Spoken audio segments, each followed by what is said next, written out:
All right, we're not waiting for anybody. Mike is on fire. Hit me. Yeah, fuck them. We don't need them. Just kidding. I just heard the most ridiculous quote on, Ridiculousness, the show, Yeah. where he said that 65% of people had an imaginary friend growing up. I was like, I don't know anyone that's ever. Yeah, but isn't that normal for kids? Is it?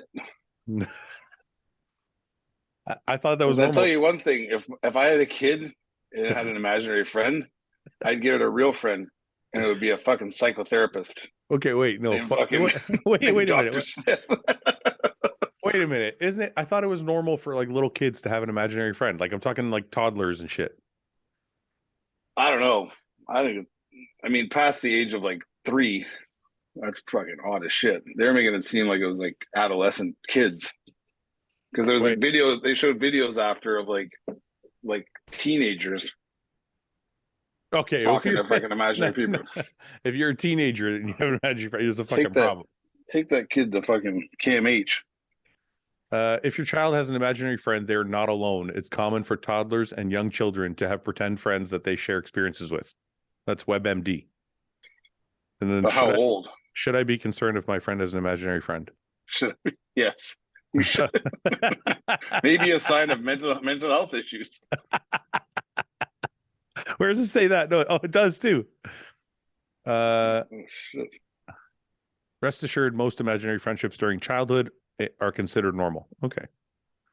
Yeah. Wait. Here's what age should a child stop having imaginary friends? Imaginary friends usually retreat by around age 9. I'm okay with that. If my kid was like 8 and he had an imaginary buddy, I'd be like, oh, that's all right. We're taking that fucking kid. I'm trying to remember if I had an imaginary friend growing up. I definitely didn't. No, I know I didn't, but I think I talked to myself. What's going on, guys? This podcast is brought to you by AG1 by Athletic Greens. This is AG1. I'm going to take you to the website to show you guys what it is. Now, listen, guys, we joke a lot about eating pizzas and being off your diet and cheat meals or whatever, but overall, we got to stay healthy, and this is the way to do it. Prebiotics, probiotics, digestive enzymes, and a full array of vitamins and minerals. AG1 by Athletic Greens is the way to go. It's the first thing I drink in the morning when I wake up. Make sure I get my nutrition in before I start my day, get my first couple meals in. So I'm going to show you guys the website. Now, if you use a link, athleticgreens.com/RBP, it'll bring you to this page. Now, when you get here, it's going to tell you free 1-year supply of vitamin D3 plus K2 and 5 free travel packs. Unlock the offer. All you got to do is go to athleticgreens.com/RBP and you will get this free 1-year supply plus 5 free travel packs. Now, listen, if you're anything like me, you're probably worried. I wasn't a big fan of drinking something green and all that. But when I tried this, it actually tastes like a really sweet chocolate. So it tastes really good. It's very beneficial. And you got a really sweet offer if you use the link. So link is in the description also. Check it out, guys. AG1 by Athletic Greens. Thank you. Anyway, did you ever talk to yourself? Yeah, I still talk to myself. I was just talking to myself before I signed on here. If you don't have yourself to talk to, who you got, right? I don't, but did you ever talk to yourself out loud? Yeah, like, especially when you're being a bitch or something. You're a fucking bitch. Be a fucking man up, man. What, all right. So we're okay. Especially if you have like anxiety. Are we okay now? Are we okay now with imaginary children, or are you still upset about it? I think it's these people in these clips are old, man. They were way past 9. Saying no. We're in agreement before age 9. Yeah, if you're like if you're 15 and you have an imaginary buddy, you're fucked. Yeah. Okay. You got problems. You should never do trend because things are going to get bad. I just talking to yourself, your friend, and fucking 3 other people in your fucking head if you're on trend. Hey, are you getting all the smoke up there? We're starting to get a haze here. I didn't even realize it earlier today, but I just went outside and it was kind of like orange out. Everyone's saying that. I don't see anything different. Toronto always looks like a fucking cloud of shit anyway.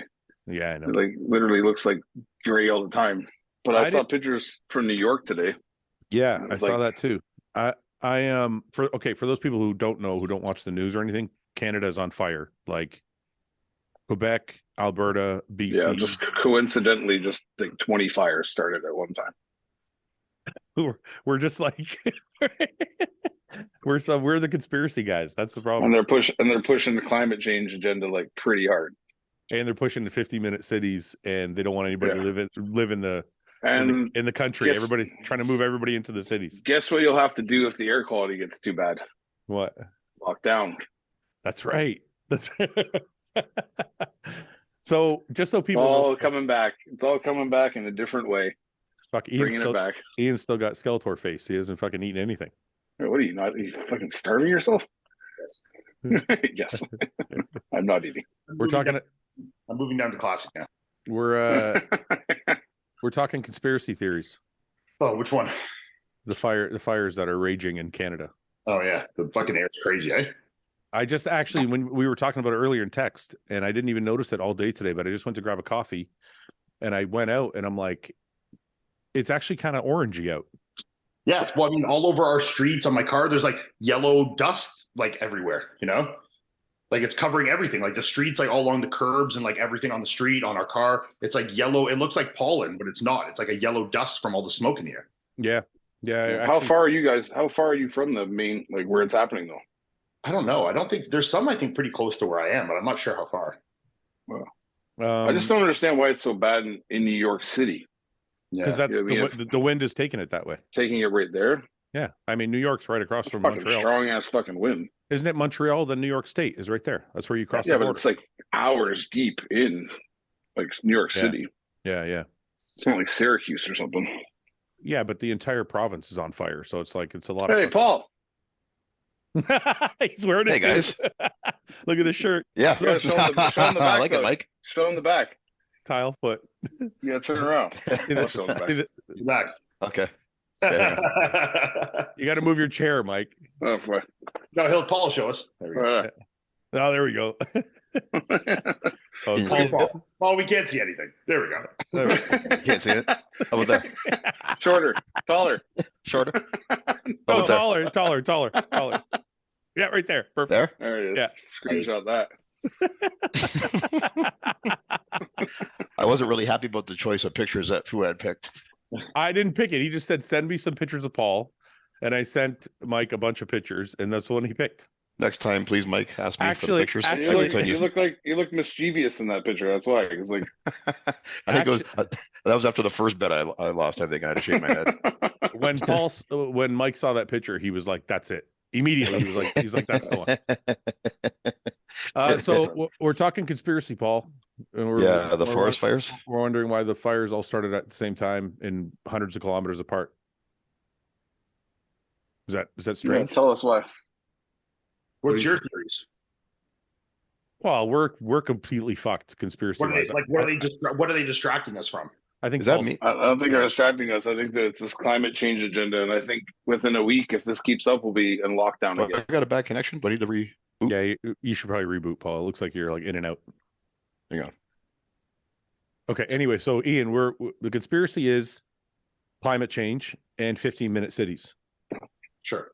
So I'm like, if they're trying to get the whole 15-minute cities plan was to get everybody living in the cities and not out in rural counties. This is really unflattering light for me, isn't it? Yeah. Yeah, it looks dark. Jeez. This is the weirdest start to this podcast yet. There you go. It's good accent lighting now. There we go. Oh, that's better. There you go. Okay. So anyway, that's me and Mike are just toying with some craziness. We're in our because they're telling people here to go outside, or New York, I think, go outside with masks on. Yeah. Do all this shit. So the next logical progression is don't leave your house. Yeah, I've seen a lot of people with masks on here too outside, and I've seen like a lot of like bulletins and stuff for like outdoor sports being canceled and shit. Like don't go out for soccer and track practice and all this stuff. So they're starting to try and keep people indoors, you know? Well, I'm going to pretend that it's normal. Back. And hey, pal, good to see you. Paul, are you Are you conspiracy nut like me and Mike or no? I think there's something going on. You think there's something going on? You don't know what? Yeah, I think there's something going on. Well, there's it fits an agenda, that's for sure. Yeah. You know, it fits the climate change agenda. That's what they just said. Yeah. Yeah. Whatever, Okay. man. I don't know. What are we Okay, let's get away from politics. More importantly, did Paul or Ian, did either one of you had an imaginary friend growing up? No. Paul? An imaginary friend? No. Yeah. No, I didn't have an imaginary friend. No, I played a lot by myself though, because I had two older brothers. Yeah, I played with like toys a lot and like made like imaginary like scenarios and shit, but I didn't have like No, but we're talking like No, wait. you're talking to someone. no. In your imaginary No. scenario, were you playing with another kid? No. Okay. Okay. Did you have an imaginary friend? No. No, but did You know either ridiculousness? You know ridiculousness, the show? Yeah. Yeah, I love They that show. said he like spewed out this fact that like 65% of kids growing up had an imaginary friend. And I said that's bullshit. Because I don't know anybody that did. and then I looked Literally. it up on Google and it says it's totally normal for kids under age 9. I But don't know. the people in the clips were like above the age of 16. Like they're That seems like a serious mental health issue at that Yeah. point. yeah, like they're on Yeah. a bus. They're on a bus with their like arm around an imaginary person, like talking. Really? Okay. Maybe Paul- it's more prevalent now. Paul or Ian, Yeah. did you ever talk to yourself out loud? No. Paul? Oh. No, I don't think Like so. not even when you're fucking mad at yourself, like stop being a fucking I don't bitch, think so. man. Like Maybe nothing. in my head, but not out loud. No. I've talked to myself out And loud. maybe if I was really mad, like really mad, and I'd be like, you know, want to like punch the wall, kind of like fuck, like, you know. But it would just be like one word, not like full phrases or sentences, mantras, you know. I think I remember having like a full conversation with myself. Yeah. I probably actually had more of those as I've been an adult than when I was a child. My mental health is definitely worse as an adult than it was as a small child, you know. Yeah. Steroids will do that to you. Okay, what should we cover first? The fires are crazy. We all know about it. Blah blah blah. We got Toronto. Mhm. Ian is victorious again. Yep. Punch this ticket. Going to the O. Number 5. You know what? I want to do something. 5th Olympia, sorry, 6th pro win. 6th pro win. 6 pro wins now? 6 Really? pro win, 5 Olympias, because I won Tampa and Texas in the same year. So I won five Olympias. I've been doing 6 pro wins I have. And according to everybody, you didn't deserve any one of them. No, none. 0. Yeah. Used to have the record before, eh, Fouad? I had the record. It wasn't very big record. I you had it. tripled it now. Yeah. Yeah. Well, listen, It's resounding now. bodybuilding's a lot easier now, and there's a lot more shows. I completely agree. No, I messaged Ian a long time ago. Before, I think it was after his first win. I think I messaged him, and I was like, "I'm passing the torch. You're the fucking man now." Yeah, you did say that. I think that was after his first win. I did that. Wasn't Yeah, even it was after my first one, like going into that first Olympia, and you're like, I'm handing off the torch, you know? Yeah. Well, Yeah. Fouad, your first win was Ian's debut. Yep. Yeah, I bet. So if Ian ever wins an Olympia, I can say I beat Mr. Olympia. Yeah. Well, actually, I can already say that I beat Sean Roden. Oh yeah. I beat Sean Roden before. I beat Dexter Jackson once. At his very last show. Hey, so that makes you. Very last Yeah, that makes Olympia. you Very can't last beat- Olympia. I beat him by 2 that places. You can't beat That makes you- you can't beat a 51-year-old guy. I'd be like, I beat if I can. that means you could have won the He was Olympia. 50. He wasn't 51, okay? Okay. I beat Ben Mikulski once. Yeah, you did. You did. Oh, beat yeah. Mikulski. Yeah. So I could have got second at the Arnold's. Yeah. This is the first bodybuilding show I went to since Jerome turned pro, where I was actually emotionally invested in what was going on. Yeah. I remember I was sitting with Fouad and he asked me at the pre-show, he's like, "You think Ian's got it?" And I'm like, it's my natural tendency to think the worst. I'm like, I don't know, man. Yeah.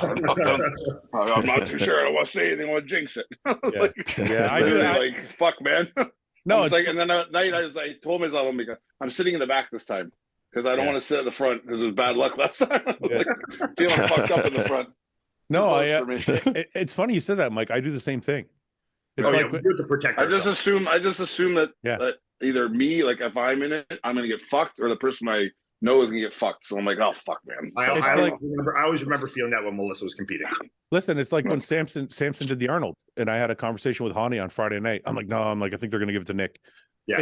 in my head, I'm like, I hope Sam's going to win, but I was like trying to like protect myself. I'm like, Yeah, you're trying to protect yourself and protect them in a way too, you know? Well, go ahead, Paul. as you know, sometimes like when I'm judging a show, like I'll know someone in the show and I want them to do well, right? So when they come out, I'm like thinking to myself, like, fuck, you better look good, you know, because so I get like anxiety about it. I'm like, okay, good, he looks good. Okay, Yeah. so listen, like you have to be honest with your judging. So it's like you want them to look good so that you can, you know, give them what you feel, you know? Yeah. So listen, I've heard some people say, well, Paul's his friend, and that's why Iain won. So I want to first of all, I'm going to completely dispel that because I've tried to get Paul to give me placings, and he tells me to fuck right off. And I also people need to understand the judging system that high and lows are removed. So even if Paul was the only judge that gave me first, it would be dispelled anyways. It wouldn't make a difference. Yeah, they dropped. Yeah, and it was straight first. It was straight first with all the anyways. judges. So it wouldn't matter if Paul gave me first or 10th. It makes no difference, you know? So just made no difference. So just so people know, just so people understand, the highest score and the lowest score is dropped immediately. So that's how they kind of avoid favoritism or any biases in positive or negative way. They just dump them right away. Now, aside from that, I've already given like kind of what I thought as to why Iain won, but it doesn't matter what I think. It matters what the judges think. And since you're sitting here, can you give us like a brief synopsis as to what you think put him over Hassan? There was a couple of things. Hassan was showing some distension in the midsection on his side shots. At times he was letting it go and it was distending, and you know that's big. You know that's a big point against. And from the back, Hassan wasn't as hard as Iain, not nearly as hard as Iain from the back. So that played into it. And overall, Iain's just had a more finished or complete look with the combination of conditioning, dryness, fullness, and the complete physique. He just had a better overall total package. Do you guys find that Hassan like poses lazy? Yeah, yes, no effort into it on his back shots, especially. Even if he was shredded from the back and he was comparable, he like just sticks his leg back like he's like putting out a cigarette. He's just like, you know what I mean? Like, yeah, you're right. I don't see him squeezing his hamstrings when he poses. Yeah, Mike actually said that to me like during the prejudging we were talking, and he said Hassan doesn't seem to be energetic enough in his shots. It's like if he posed the way he posed in his posing routine, he would have that would have been a good. Like he would have posed well, right? But when he poses in the prejudging, he's just like, he's just, like this muscle just sits, and he thinks that's good enough. Yeah. So it's also like can I just say one thing, Fouad? Yeah, of course. Go ahead. I don't want people to take from that like, oh, just because his waist was distended or and he didn't have shredded glutes, that's why he lost. Like I don't want people to take that from that. The problem with having a distended midsection is that it makes certain shots look unsymmetrical, not tapered, and it takes away from that shot, and then he's losing that shot. Front double bicep, for example, side tricep, for example, even front lat spread to a maybe a lesser extent, but it throws off those poses when there's distension in the midsection. It's not tight and kept brought in. Look, can I touch on that for a second? So, and I said this in a live feed I did recently, but only like 500 people watch it. So, look, I just want to say this really quickly. Between the years 2000, maybe you could even go back further, but I would say between 2000 and 2012, 13. Yeah, 12, 13, yeah. Yeah. So between those years, it was mass all the time. I was part of those years. My stomach got distended. My stomach got thicker. And you're penalized for it. But no, I wasn't. This is a thing. No, later in your career. Just hear me out. Just let me finish. Sorry. So in those years, guys were killing it. They were fucking big. You had guys like Gustavo Bedell. You had guys like fucking, you can name probably a bunch of guys that had a little bit thicker waists and it didn't hurt their placings. And they kept winning shows and they kept looking great and nobody cared. And we reached a point where Arnold in 2012, I believe it was the year Ben took second. Arnold came out and said, look, the waists are too distended. It's not bodybuilding. It doesn't look right. And from that year forward, the IFBB used to actually tell us in the athletes meetings, hey, they did for a while when I was starting to. Yeah, they did for many years after. Yeah, if your stomach is distended, if your stomach's not in check, if you have a wide waist, you're probably going to get penalized. Yeah, they made two statements at prejudge at like the athletes meeting. They would say about that and about visible SEO abuse. They're like, if your stomach's hanging out and we can see that you're doing SEOs, he's like, we don't care how good you look. We're going to fucking penalize the shit out of you. So just and they've been consistent with that since. So just to finish my point, in those years, I remember near the tail end of it, fans really got upset Like, look, this isn't bodybuilding anymore. Nobody wants to look like this, blah, blah, blah. So they've turned everything around. Now, one of the things I've seen after this show was many, many people going, well, he was bigger, he was thicker, he was this, he was that, completely disregarding the taper. And I'm like, if you guys want to go back to that, these guys can do it. You guys, if the fans want to go back to the early 2000s when guys didn't give a fuck about their taper and give a fuck about their waist, and they were just fucking huge for the sake of being huge, I'm sure these guys can make it happen. But I'm almost positive most people are happy with the direction bodybuilding is going in, having guys with more shape, like Iain, like Samson, like fucking, I mean, even like Hottie, like Derek, like Hunter. Hunter, yeah. The amateur show. I mean, like that Ryan kid that won there was definitely way smaller than Justin, but that was absolutely the right call. You know, Yes. that kid was great shape, awesome conditioning. You know, as a bright future as a pro, and I mean, I think that was definitely the right call on that day. You know, So I said this before the show even happened, and I said it after I watched prejudging. I said one of the keys to Iain winning is going to be that Hassan doesn't have an extraordinarily wide shoulder width, and he's got a little bit wider waist, and I think Iain being extremely wide is going to expose that a little bit, and I think that's what happened. Like Paul said, he lost a little bit of that taper. It kind of threw off his shape a little bit.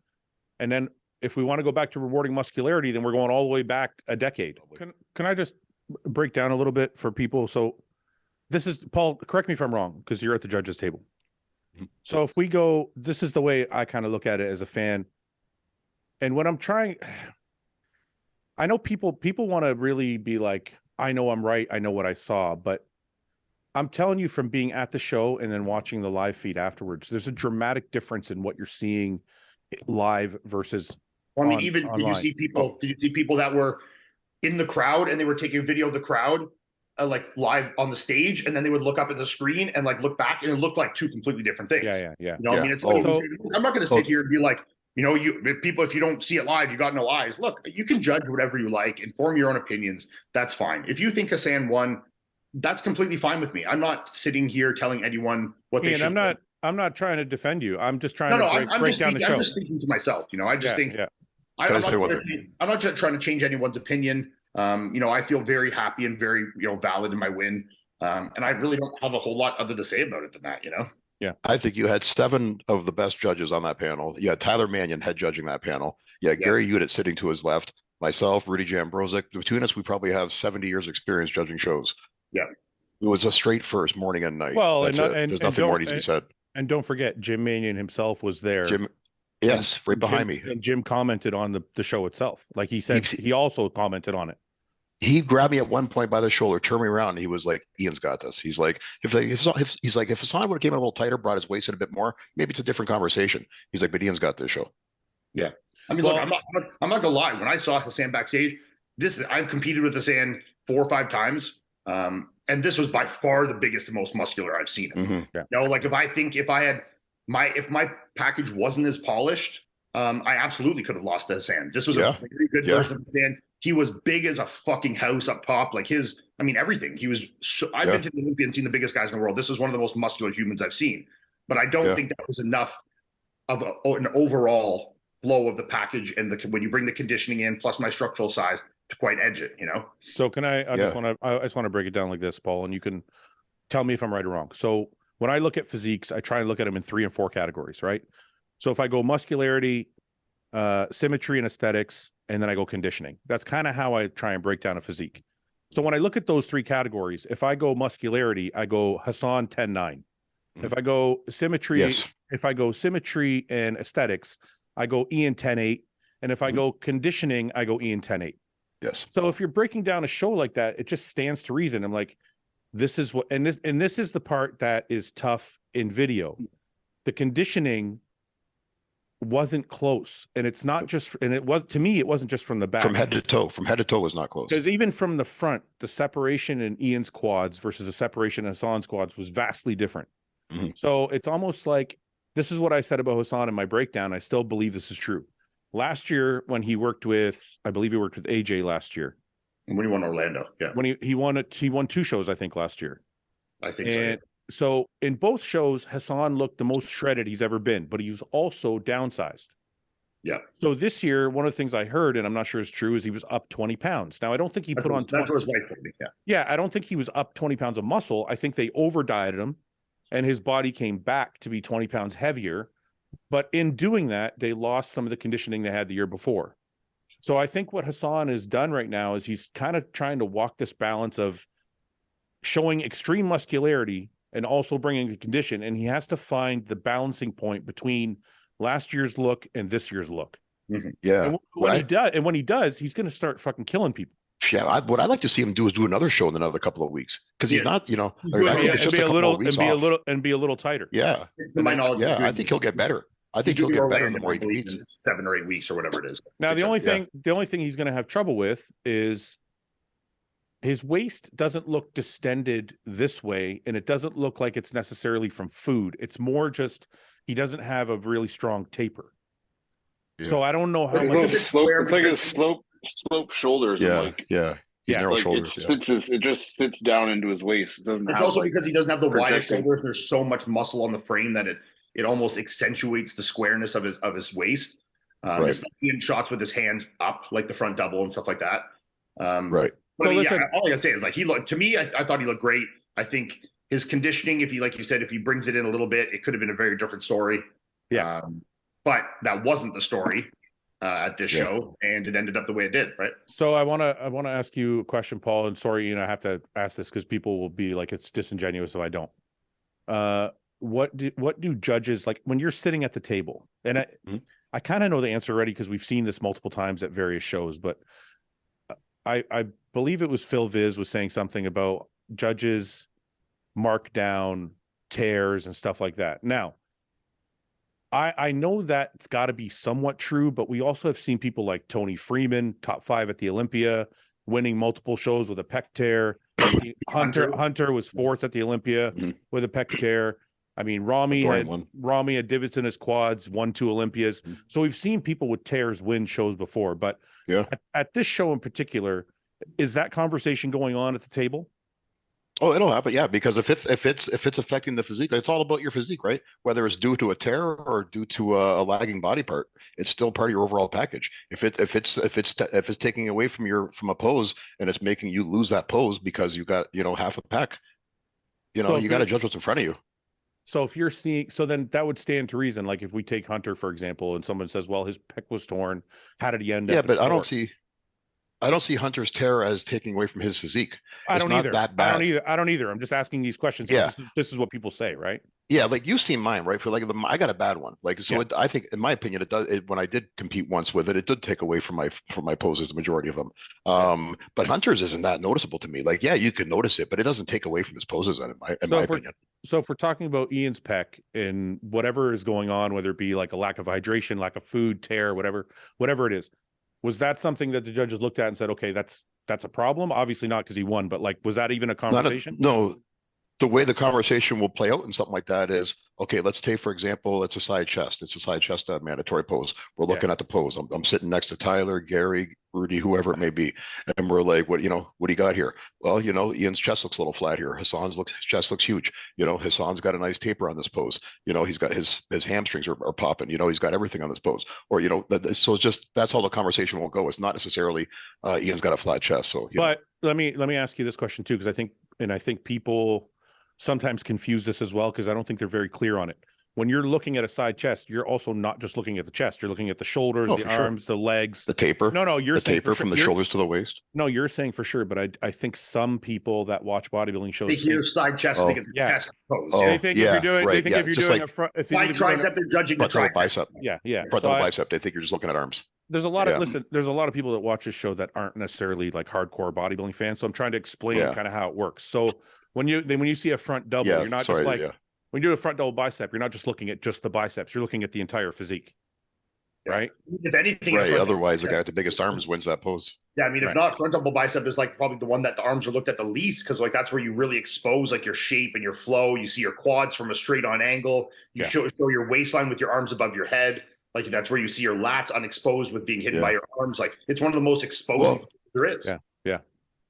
Right. Well, at the North Americans, which at the North Americans, do I got a good connection right now? I know. Yeah, you're good. I can hear you. Go ahead. Okay. Yeah. at the North Americans this year, that's a massive show, right? Like you get 2,000 competitors at that show. Yeah. So they don't have time to do full individual routines in the morning, like for each competitor. So what they do instead is you come out, you hit 2 poses, front double by, back double by. Yeah. And those 2 poses are chosen for that reason. Those are the most, I always tell people, if you can't win a front double, you're going to have a tough time winning shows. Right. It's gonna, it shows everything. Yeah. It shows everything. Right. Right. Okay. So moving on from that, Hassan is incredible. Tons of muscularity, needs to be a little bit tighter. He could probably start winning some shows.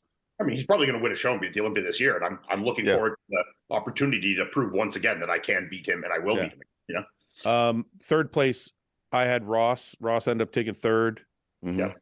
Phenomenal physique. I thought he was around 240.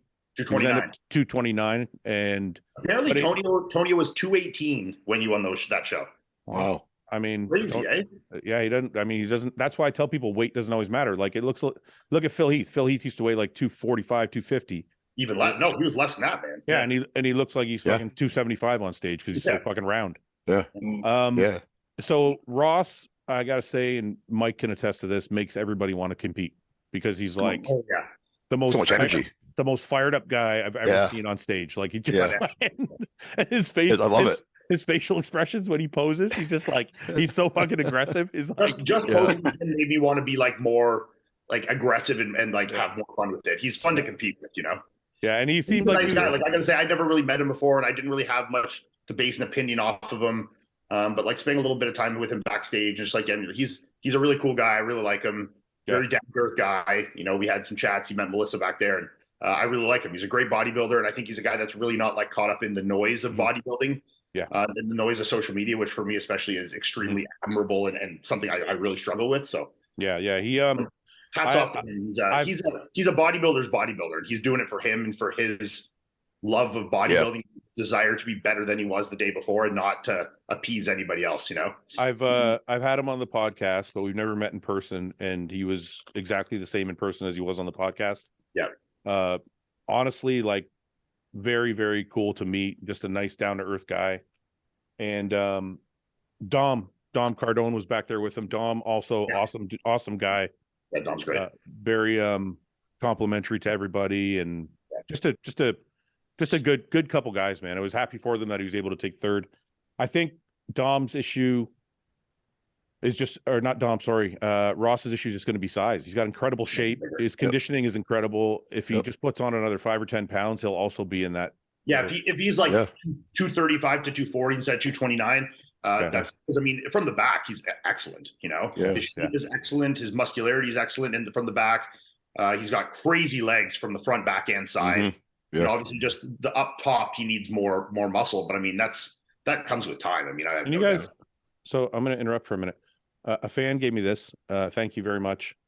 And he told me they were like the best cigars, but I've never had a cigar that had a band like at the end of it, and it doesn't come off. So like, do I smoke this too? It doesn't. You know what you do with that? You know what you do with that? Peel off. What do I do with it, Paul? To empty it, put weed in it? Exactly. Scissors, just cut it off. Shout out to Broadleaf Brothers on that one. Chop it like you shot the bottom. Shout out to who? Yeah, just Broadleaf chop Brothers. and waste a bit of cigar. You know. I'm just gonna peel it off. There we go. Yeah, there you go. You're good. So then we had Robin Strand. Yeah. Again that was his first, he said it was his first call out ever. Listen, really? Robin Strand, I have to give him a shout out for the conditioning again. He was able to be consistent from New York to here. Did he do Cali? He didn't do Cali, right? No, New York. Yeah, he went to New York and then came to here, but he was consistent being shredded at both. He also on stage looks like he's having fun. Yep. Yeah. Looks like he doesn't look nervous. He looks happy to be up there posing. Yep. And good for him. Robin's I good. mean, look, he's a good guy. If people wonder why, beating another top Canadian guy for him, like that's a big deal, you know. Yeah, I mean, just so we can say the good and bad. Again, incredibly shredded, a big guy. The issue I think for Robin is kind of the same as Ross. He's got such a big frame. It looks like he just needs to fill out the legs a little bit more, fill out the arms a little bit more, cap off the shoulders. Paul, would you agree? His back is really good, right? Yeah, he gets really conditioned. I like Robin. He's got pretty good shape and flow. He just right now, he just got to get bigger everywhere, and keep that waist tight. Yeah. But he's a young guy and he works hard, and I'm sure he'll get there. And then fifth place was Joe Seaman. I think kind of the same story for Joe. He might not have been as shredded as he was in New York.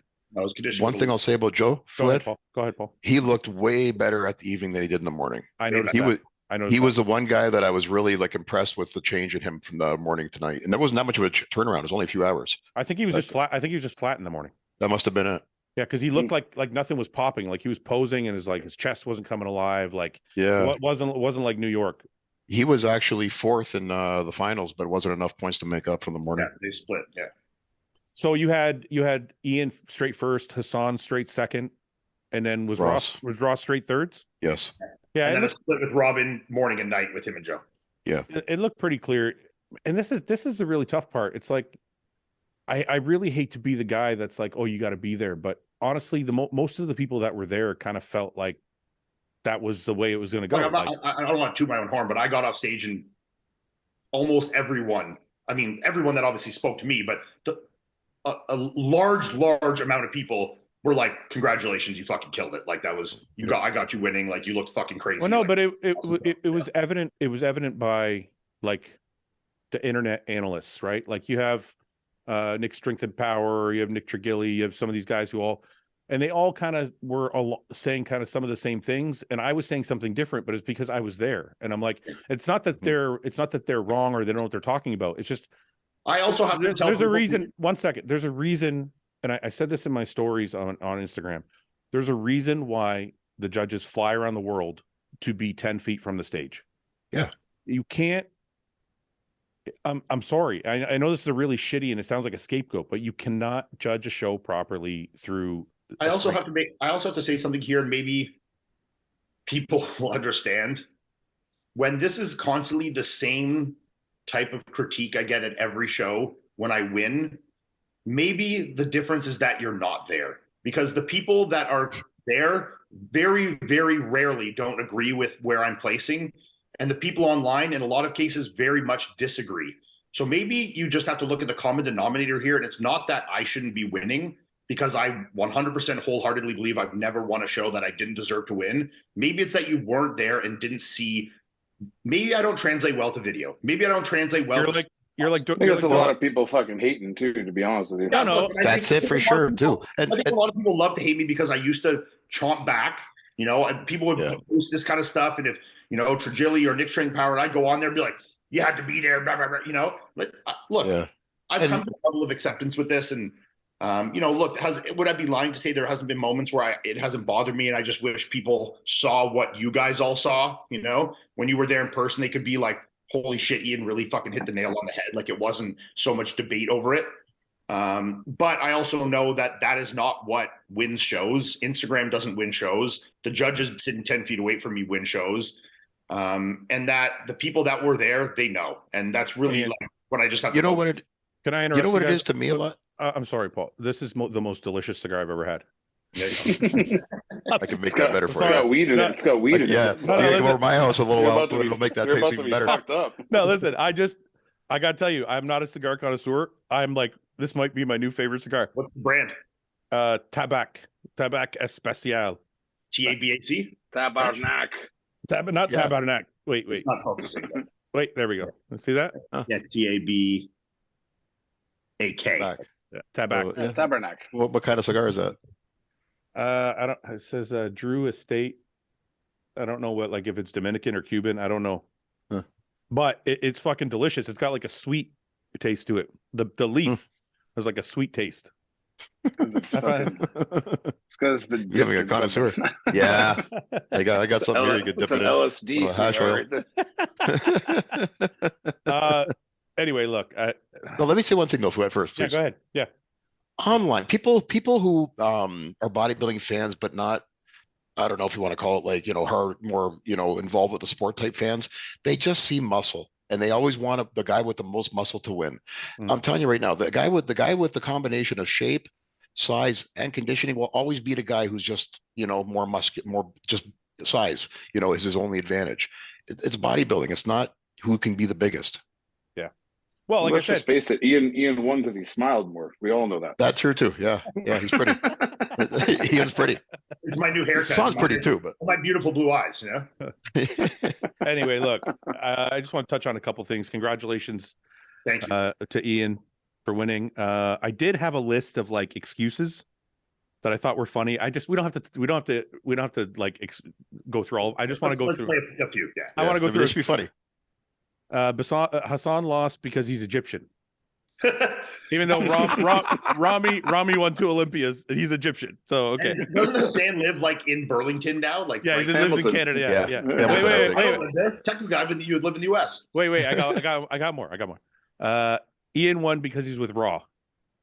And Raw didn't sponsor the show. Raw barely sponsors any shows. And actually, it's funny. It's funny because I spoke to a very high-ranking official that said the same thing about Hunter, that people say, well, Labrada sponsors all the shows, and that's why Hunter keeps winning. And actually, that high-ranking official was like, Labrada barely sponsors any shows. Yeah. So, anyway, so that's that one. It's because he's on the podcast. I wish I had that kind of pull. That's well said, Fouad. You know what, Paul? Is that what happened? Is that what happened? You guys sat at the table and you're like, well, look, he's on Bro Chat. Let's just get listen. You're like, listen, guys, I'm on Bro Chat. We need to get this will be good for the views. This will be good for the podcast. I wonder what people think. Like seriously, the 7 professional judges that have decades of experience, they're like, hey, he's on Bro Chat. We gotta like they think at the table like, hey, Paul, you're on Bro Chat with Ian, right? Well, hey. And then there's Gary. That makes it up. Gary, you're there like, the fuck is Bro Chat? You know? Yeah, for sure. You know what the fuck Bro Chat is. You know Gary knows what the fuck this shit is. Gary knows what the YouTube is, probably. Gary doesn't know what YouTube is. You're right. And I swear to you, I'm not lying. I saw these. Okay, I'm not lying. Okay, what else? Fuad paid them off. I'm fucking low. I went that kind of cash. Yeah, I went all to the judges and I gave them all $5,000. Where's my cut? I didn't get fuck all. You could have just given that mony straight to me, and then if I lost, it wouldn't matter. It wouldn't matter. Yeah, it's because he's Canadian. Because that matters. Maybe. Yeah, sure. Is that why, Paul? But you're moving to the US. But the judges were half American. Yeah. So it also it's also like it doesn't matter, like it literally doesn't matter. Like no.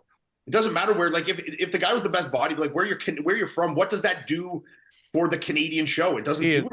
Let's keep moving. We want the best bodybuilders at the Olympia. Me winning as a Canadian doesn't do it. Actually, let me touch on that really quickly. That's Ian. What Ian's just said is very, very true. If you're a promoter and somehow the Canadian guy keeps winning the Canadian show, all you're doing is hurting your show, because now all the American bodybuilders that are great are not going to come there. Yeah. Well, then last year Moshe Ban won. Yeah. Explain that. Actually, the truth is, Ian's done this show like 10 times. I've lost it 4 times. That's why you won. We felt bad. And I never lost it to a Canadian. Now we figured it out. You guys felt bad for Ian. It was his turn. I lost it to John De La Rosa. I lost it to John De La Rosa. I lost it to Nathan Deasha. I lost it to who won in 2015? Brandon Curry. So I've lost it to all Americans. All right, let's move on. It's like fucking Joel Thomas won it the year before. He's American too. Let's move on. There's a couple more good ones. I had a good joke there for Fouad. These are funny. Sorry, go ahead. I was gonna be like the conversation was like, I'm getting sick of seeing this guy on the stage. Let's just give it to him this year. Enough already.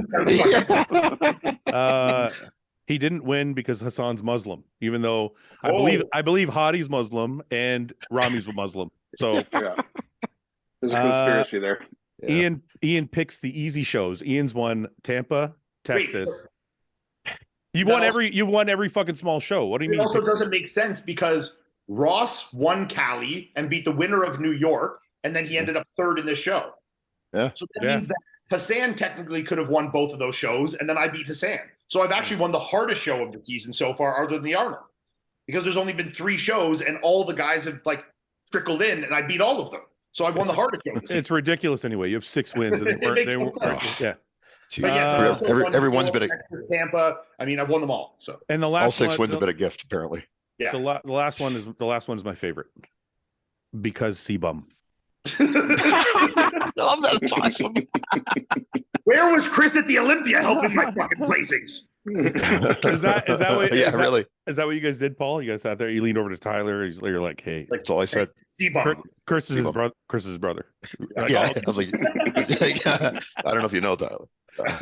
I just look. I'm sorry we're laughing at people, but like these things, just if you have to, if you're gonna scream, a lot of people scream politics, but when you ask them what the politics are, they don't have any type of answer.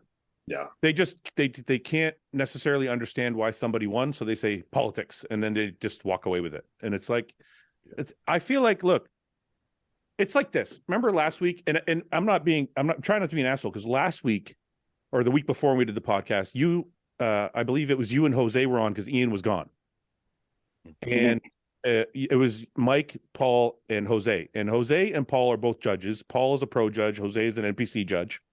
And we looked at the Cali photos with Tonio and Ross.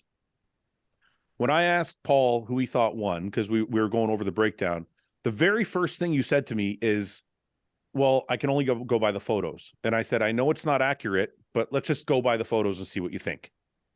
But the point is, you said from the very start, it's just photos. So it's not, and we said multiple times through that discussion, I can't tell how conditioned Ross is. We can't really see. Well, the irony of this too is I think a lot of people after that said that Tonio should have won, but I guarantee you, for the people that were there in person, they didn't have that same opinion, just like at this show. You know, I'm just obviously someone a little more in the spotlight than Ross. I'm not in my pro first couple seasons, and like Mike said, I think I kind of created, which is probably no fault other than my own, of people just love to fucking hate me in certain ways. Especially, I think people who follow certain pages, and it trickles out. So I think like, you know, the Trigili buys, tries, those kind of like pages. The people there, like, even if they saw that I looked awesome, they would still be like, yeah, but how can you win a show with no calf? It's like, but what about the other 99% of me that's fucking like, right? Why are you It's just crazy. throwing one thing? You think every single bodybuilder has every single, like Dexter Jackson won Olympia with no calves. Dennis Wolf was winning Arnold's with no calves. Like Ronnie, there's guys that have, you know, missing little parts here and there. It's about the overall package. It's not about just having one part that's perfect or two parts that are perfect. It's about how everything looks together next to everybody else, you know? It's crazy too, because I'm the most removed from the sport out of all you guys, because like I was gone for a while and I came back, but I always like kind of knew what was happening, and I had obviously didn't know any of you, and I would even like hear this hate for you, Iain, that like I was just like why the fuck like is everyone hating on this dude so bad? Like can I try and explain it? Can I try? No, like I get it. I'm understanding it now because I'm seeing it firsthand, and I'm like, I know you as a person, and it's like they just not understand. Like I just don't understand. Like, is it like, because it's like you do have a confidence about you, right? Which is like warranted. It's not like you're just some guy who's like, oh, here, but it's just like I remember like paying attention, just being like, man, like especially like after that, I think it was the show where you beat Hunter. Was it that the show? That was the Tampa. Yeah, the one where like you thought you were off, but Tampa. You won. Yeah, and then everyone was like, Milos came out and shit. All these. That was New York. That was New York. Yeah, and I'm like, what the fuck's like going? No. Why do they care so bad? Like It was Tampa. I lost the Hunter in Tampa. Oh, that's right. But Hunter wasn't in New York. No, but that's the show he's referring to. He's just Oh, mixing yeah. But it was New York. Was the one where it was just like you had won the show, but people were still bashing you, and it was just like But I what think the it's fuck, bro. Like, but I think it's also a symptom of when you're an opinionated person, even if you're honest in your opinions, you're going to have a love-hate relationship. I have it too. If you have strong, you have it too. If you're a person with strong opinions, you're going to get 50% love, 50% hate. Yep. So that's why everyone loves me. That's why everybody loves Paul, because he has no opinions. I'm Swiss. I'm Switzerland. Where is Switzerland, Paul? Let's go back to geography. It's in Northern Europe. It's in the middle. I say like fucking North Korea sometimes, you know? All right. So we covered that. Okay. Let's we got a whole I put questions up and we got like 80 questions in the first 5 minutes. I want to run through these. Okay. What's going on, guys? I want to let you know about a couple awesome deals that we have at Hosstile.com. First of all, if you're bulking, if you're getting huge, or if you just need carbs, cluster dextrin is the best carb ingredient on the market, and we have 100% pure cluster dextrin in our CDX product. Right now, if you go to Hosstile.com and you buy a CDX, you get a second one free. Just add them both to your cart and then use code BOGOCDX. I'm going to show you the website. This is the page. If you go to supplements, CDX, click on that. It'll bring you here. And then you can pick unflavored or mixed berry. Put 2 in your cart, use code BOGOCDX. You get the second one free. Now, also, we have, if you go to supplements and you go to Pure Calf, if you buy anything and add Pure Calf to your cart, Pure Calf will be free with no code when you check out. Pure Calf right now, buy anything, get a Pure Calf free. Lastly, guys, we have free domestic shipping over $150. So 3 awesome deals right now on the website and the app. So go to hosstile.com/RBP or use code RBP for an extra 10%. Support me, support the podcast. And lastly, sign up to the app because we have a lot of new limited flavors, limited clothing coming soon that you guys are going to want to get. The last limited drop sold out in 6 days. So stuff is going to go fast. So make sure you sign up for all the new stuff we have coming out. Thank you guys for the support. Hope you're enjoying the podcast. No, have you noticed any changes from the stem cell treatments? No, I haven't yet, but I just did blood work last week, so I'll be able to tell if my blood work's changed at all. The one thing I have noticed is they did stem cell on my wrist, and Paul can attest to this. Before I had the stem cell treatment done, we were having a lot of trouble doing a lot of different exercises, and that kind of seemed to have gone away. It bothers me a little bit sometimes, but I would say it's like 85% better. So the stem cell, I haven't heard you mention it in a while. Yeah, the stem cell treatment has definitely helped my wrist. As far as my kidneys go, my blood work, I won't know until later this week when I get my blood work back to see how things are. So I can't recommend. I would say at this point, somebody asked me if I recommended stem cell. I'd say if you have an injury, yes, because I can attest to that being helpful. As far as like organs, I can't tell you yet if it's beneficial. And I don't know if I'm the best person to comment on it because I eat like 3 pizzas a week. So it's probably not helping my blood. I had it in my shoulder. Didn't do anything on my shoulder. But your shoulder's a disaster. I saw the surgeon yesterday. I'm going for shoulder replacement in like 2 months. Yeah, you figure out what those bolts are in your arm? Yeah, it's screws from my pec tear. Oh, okay. Yeah, I didn't know that. So yeah, I'm going in a couple months. He said I could go like in a couple weeks if I wanted, but I was like, I don't know if I'm ready yet. Yeah, it's been a decade. Let's wait a little longer. I need a little more time. Not quite ready. That's gonna be a long recovery, probably. Eh? No, he says it's not bad. No, because I don't have any rotator cuff issues or anything. It's just they have to remove the subscap to get at the shoulder and do the replacement, and then put the subscap back on, and that's your healing is making sure that the subscap's on and like healed. And then you're free to do whatever. But if you move it too soon, you stretch it, then you compromise your shoulder, right? So, do you have to like regain your range of motion and stuff afterwards? Yeah, but you start working on it right away. He said.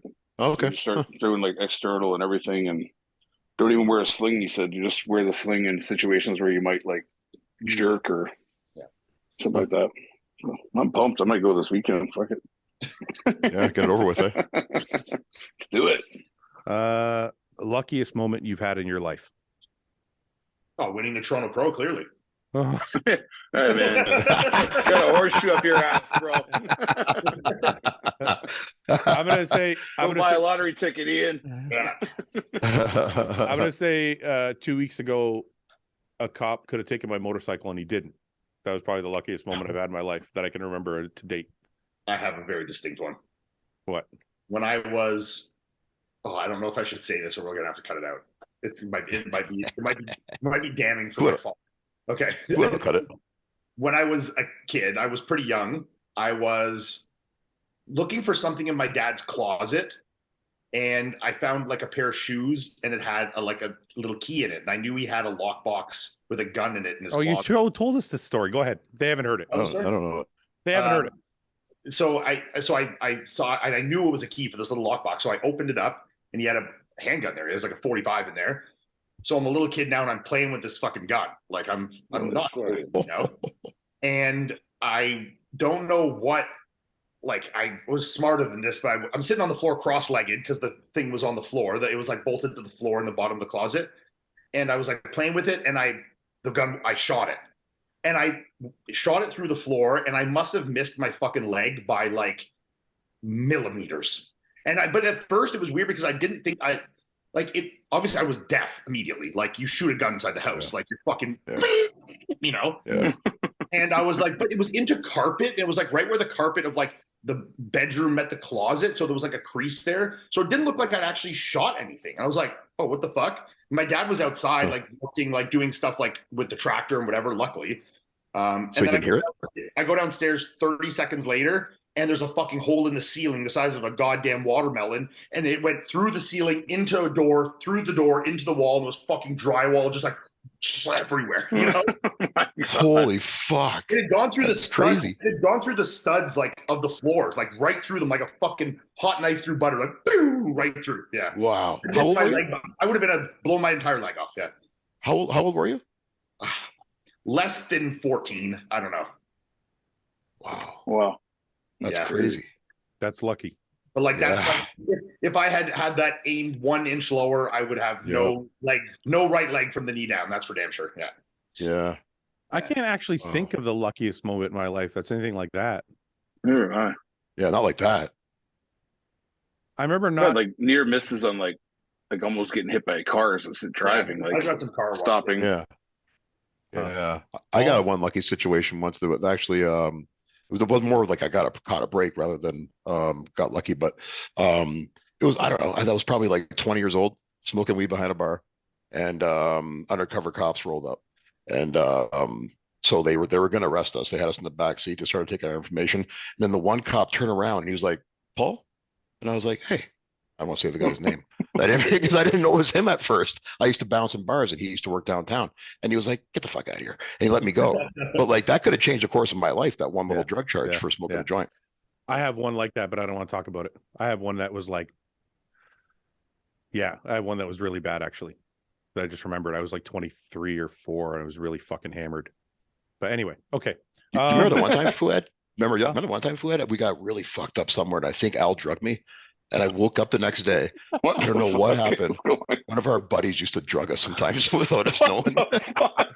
Yeah. We would all be drinking, and somebody would end up with a fucking pill of some sort in their fucking. Al drugged him. Al drugged. So all I remember, we went out drinking one night, and all I remember is waking up in my bed the next day. My face was like all cut up. My clothes were like not ripped apart, but they were all muddy and shit. My phone, I had a flip phone. It was crushed in my pocket, but I still had all my money, and I had a roll of like medical gauze in my pocket. Don't know nothing else. That's it. I come over. He's like, so I think what happened. I don't know what happened. Yeah. So I think what happened was it was wintertime, and I remember it was really cold and it was icy out. I think I just decided to walk home. I don't know why. And I think I face ditched. I think I slipped and fell. And I think maybe an ambulance or something picked me up and drove me home. I don't know if that happened. It doesn't sound like that's what happened. Explain the medical gauze though. Yeah, that's true. Did you maybe stop at like a 24-hour store and get it or something? Couldn't be. I don't know. But What someone the drove fuck me did home. he put in your drink that you don't remember? He used to put all different sorts of shit. Holy fuck, bro. Yeah. Yeah. That's insane. It's funny because we would all be like, Al did it again. We wouldn't let anything bad happen usually, you know. Usually. Yeah. I gotta go to the bathroom. One second, Fouad. Do you and Paul have a natural show in the winter? No, actually, we have a natural show in 6 weeks. So we have our open show that Ian just guest posed at. We have a natural show in 6 weeks, and we have really big news for 2024. You want to pay me to guest pose your natural show? I'll give you $5. Free Five Guys. 750. Okay. Deal. Okay. Do you think everything is for a reason? Everyone has a specific purpose, or life is more random? I think it's all tricky. You think what? I think it's all just random chaos. Yeah. Think so? I think based on the decisions you make, your life takes different trajectories. Sure. But I think that but you're bound to end up where you're supposed to end up based on your choices you make. Yeah, I can agree with that. Wait a minute. So what does that mean? So like if I end up it's like say for example, like if I end like up Paul, broken Paul. homeless. Yeah. No, but like Paul, how if he caught that drug charge, Yeah. and he wouldn't have been able to get his job he has now. It would have sent him on another trajectory, but he would have been meant for that end trajectory, wherever that is. So you So think it wouldn't have been the same, but I think your decisions, you meet pivotal points in your life where you're either set on a fork in another direction. So you think everything happens for a reason then? Yeah, but I don't think it's like, oh, you're destined to this one path. It's like, no, your choices determine your outcome, right? Yeah, I like to believe that I have control of my own destiny, but I don't. Yeah. I think, I don't know what I think. I think I have a tough time believing in like you're predetermined. Everything is predetermined for you. Like it was predetermined that I would have this podcast and I would be a bodybuilder. If I go run outside and knock on my neighbor's door butt naked right now and like jerk off in front of them and I get a fucking sexual assault charge, like is that predetermined? If I just decide to do it right now and go do it? Somebody says, maybe, somebody would say, yeah. I think it's like you have to pick like 3 or 4 pivotal moments in your life. Yeah. You come to like a fork in the road, and you have to make that decision, and then you keep going, make another decision type thing. I can think of one like that. When me and my wife got back together, because we broke up for like a year, and I had this really tough decision of going back and fixing everything and making it work, or just stay on my own and keep being single. Crossroads.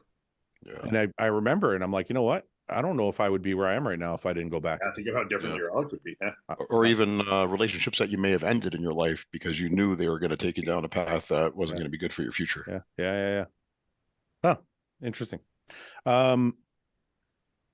Best flavor of Ben and Jerry's. I just had milk and cookies the other day. It was awesome. Pretty good. I never tried that. Milk and cookies.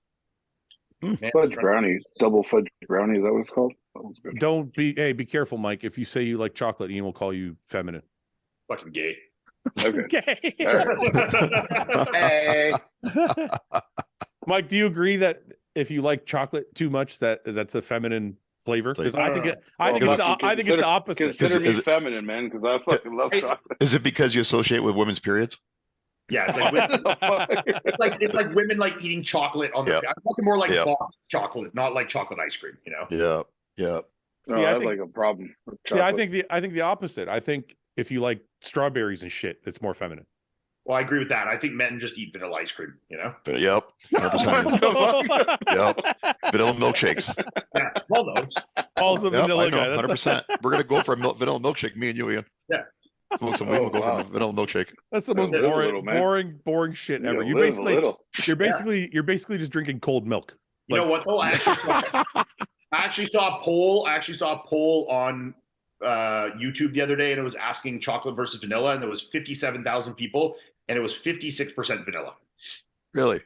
56 to 44. Yeah. That's not a huge boring ass people out there. That's I bet you the 44 were. That's 57,000 people. That's a fucking big poll. Vanilla is only good if you add shit to it. It sucks by itself. Oh, vanilla, like chocolate. Yeah, chocolate to it. Hot fudge. You know what I really like though? White chocolate. White chocolate's good. Yeah. Like a Wendy's vanilla frosty, or like is the Wendy's chocolate frosty. Ugh. No, ooh, no. Oh, get the fuck out of here! You guys are too shit. sweet. Too You're on your sweet. period. Get off. Yeah, menstruating. Cycles on the bottom of the screen. Menstruating. Okay, if you get with another girl while you're broken up with, then you get back with the girl you broke up with. Is that something you should tell them or keep to the grace of it? It'll only cause more trouble. I think you shouldn't lie if asked, but I don't think it's necessarily your. What was the question? I missed that. I think it's. Say we break, me and my wife break up, or you say your girlfriend. I think wife is a little different. Let's say your girlfriend, you break up, and you're on a break or not talking, or you're broken up for 6 months, and during that time you sleep with a couple girls or hook up with some girls. When you get back together, are you all obliged to disclose that to them? And I said, I don't think you should lie to them if they ask you, but I don't think you're obligated to tell them for no reason. I just sat and cried. Yeah, every night. Yeah, I just looked at pictures of you. I just scrolled when I was in high school. Pictures. When I was in high school, I had a long-term girlfriend, and early on, I was not a good boyfriend. So I used to break up with her on the weekends, and then I gotta go away this weekend. See you, baby. It's over. I think it depends on for this guy to be, if we're being serious, I think it depends on the length of time. It does. If you broke up for sure. 2 days and you fuck somebody one of the days, you probably Yeah. have to tell her. And you know, if you got kids and shit, you know. If But your if ass you're- caught something, you gotta definitely tell her. Yeah. Oh yeah. If You you gotta know broke, where it came from. Yeah. if you broke up for like 3 months and you banged a girl and then no, just fucking let it go. But, Can I tell you a story? Just be clear that you want to hear what she's been doing in that 3 months. yeah. Yeah, right. You might yeah. not want to know that. You have to decide of like like don't ask, don't like tell kind of thing. Because if I don't think that if they do ask you directly, I don't think you should lie. But I also don't think that it is really relevant and either the partner knowing in that situation. You know, I think it's relevant. I think if it's relevant, if you want it to be relevant, and if you ask, the person should be honest. But like, I wouldn't particularly want to know. You know, I want to fucking know. yeah. I know you would for sure. I want to fight. But it depends on the length Where of you time. been? No, actually, it doesn't matter how long. I want to know. What did you fucking do? Maybe I would too. Actually, fuck, I'm lying to myself. What did you? It's funny The because first week, and then you're like, what are it's you doing? funny because whenever we talk about relationships, guys on here, no matter who's on, always try and be like hardcore, like, oh, I don't care. But I know you're all fucking full of shit. Yeah. Well, I'm not trying to be hardcore. I'm trying to think of. I'm not. It's the opposite. I'm trying to think of what would protect my sanity the most. No, because Yeah. I know in my heart of important. hearts, if I do know and she gave me the answer, it's going to be very, very, very hard for me to get over. So that's the opposite. yes. And are but you going to for believe me- it anyways? No, You no. know? But the problem is for me, if I don't ask, it will stew in my mind. You'll think the worst case. But Yeah. then, but then you, but what if you have some suspicions but no proof? Then you're just going to beat yourself up trying. No, but I know. just want to ask. If she lies to me, that's one thing. But if I don't ask, I'm going to be like, maybe she had an orgy and I didn't know about it. Okay, but what if cocky. you, She had a bukkake. She did what if 4 you ask porn. if she, what if you She did ask 4 if she porns. didn't have an orgy? Then what? Well, then I could be like, I'm going to move on. She's Okay. like, I did nothing in those 4 months. And you put on Pornhub, you're like, what the fuck? What the fuck is that? Hey, That's not me. That's not me. hey, you. There were so many guys around you in this video. Will you ever do another Aries live podcast? If he wants us to, I'd love to. Aries is the best. What's your favorite show you've competed at besides the North American shows? I don't think I've done anything else. I have, but You were going to do FIBO, but then they canceled. They it. canceled it. Yeah. Have you what's your favorite outside of North America, Ian? Spain was awesome. Portugal sucked. Was that big man show? Big Man was fucking so much fun. I loved the city it was in when it was in Estoril, that little tiny town. It was like one of the most beautiful towns I've been to. It was an awesome place. Things were affordable. The venue was nice. They treated you well. It ran smoothly. It was a great venue with great lighting.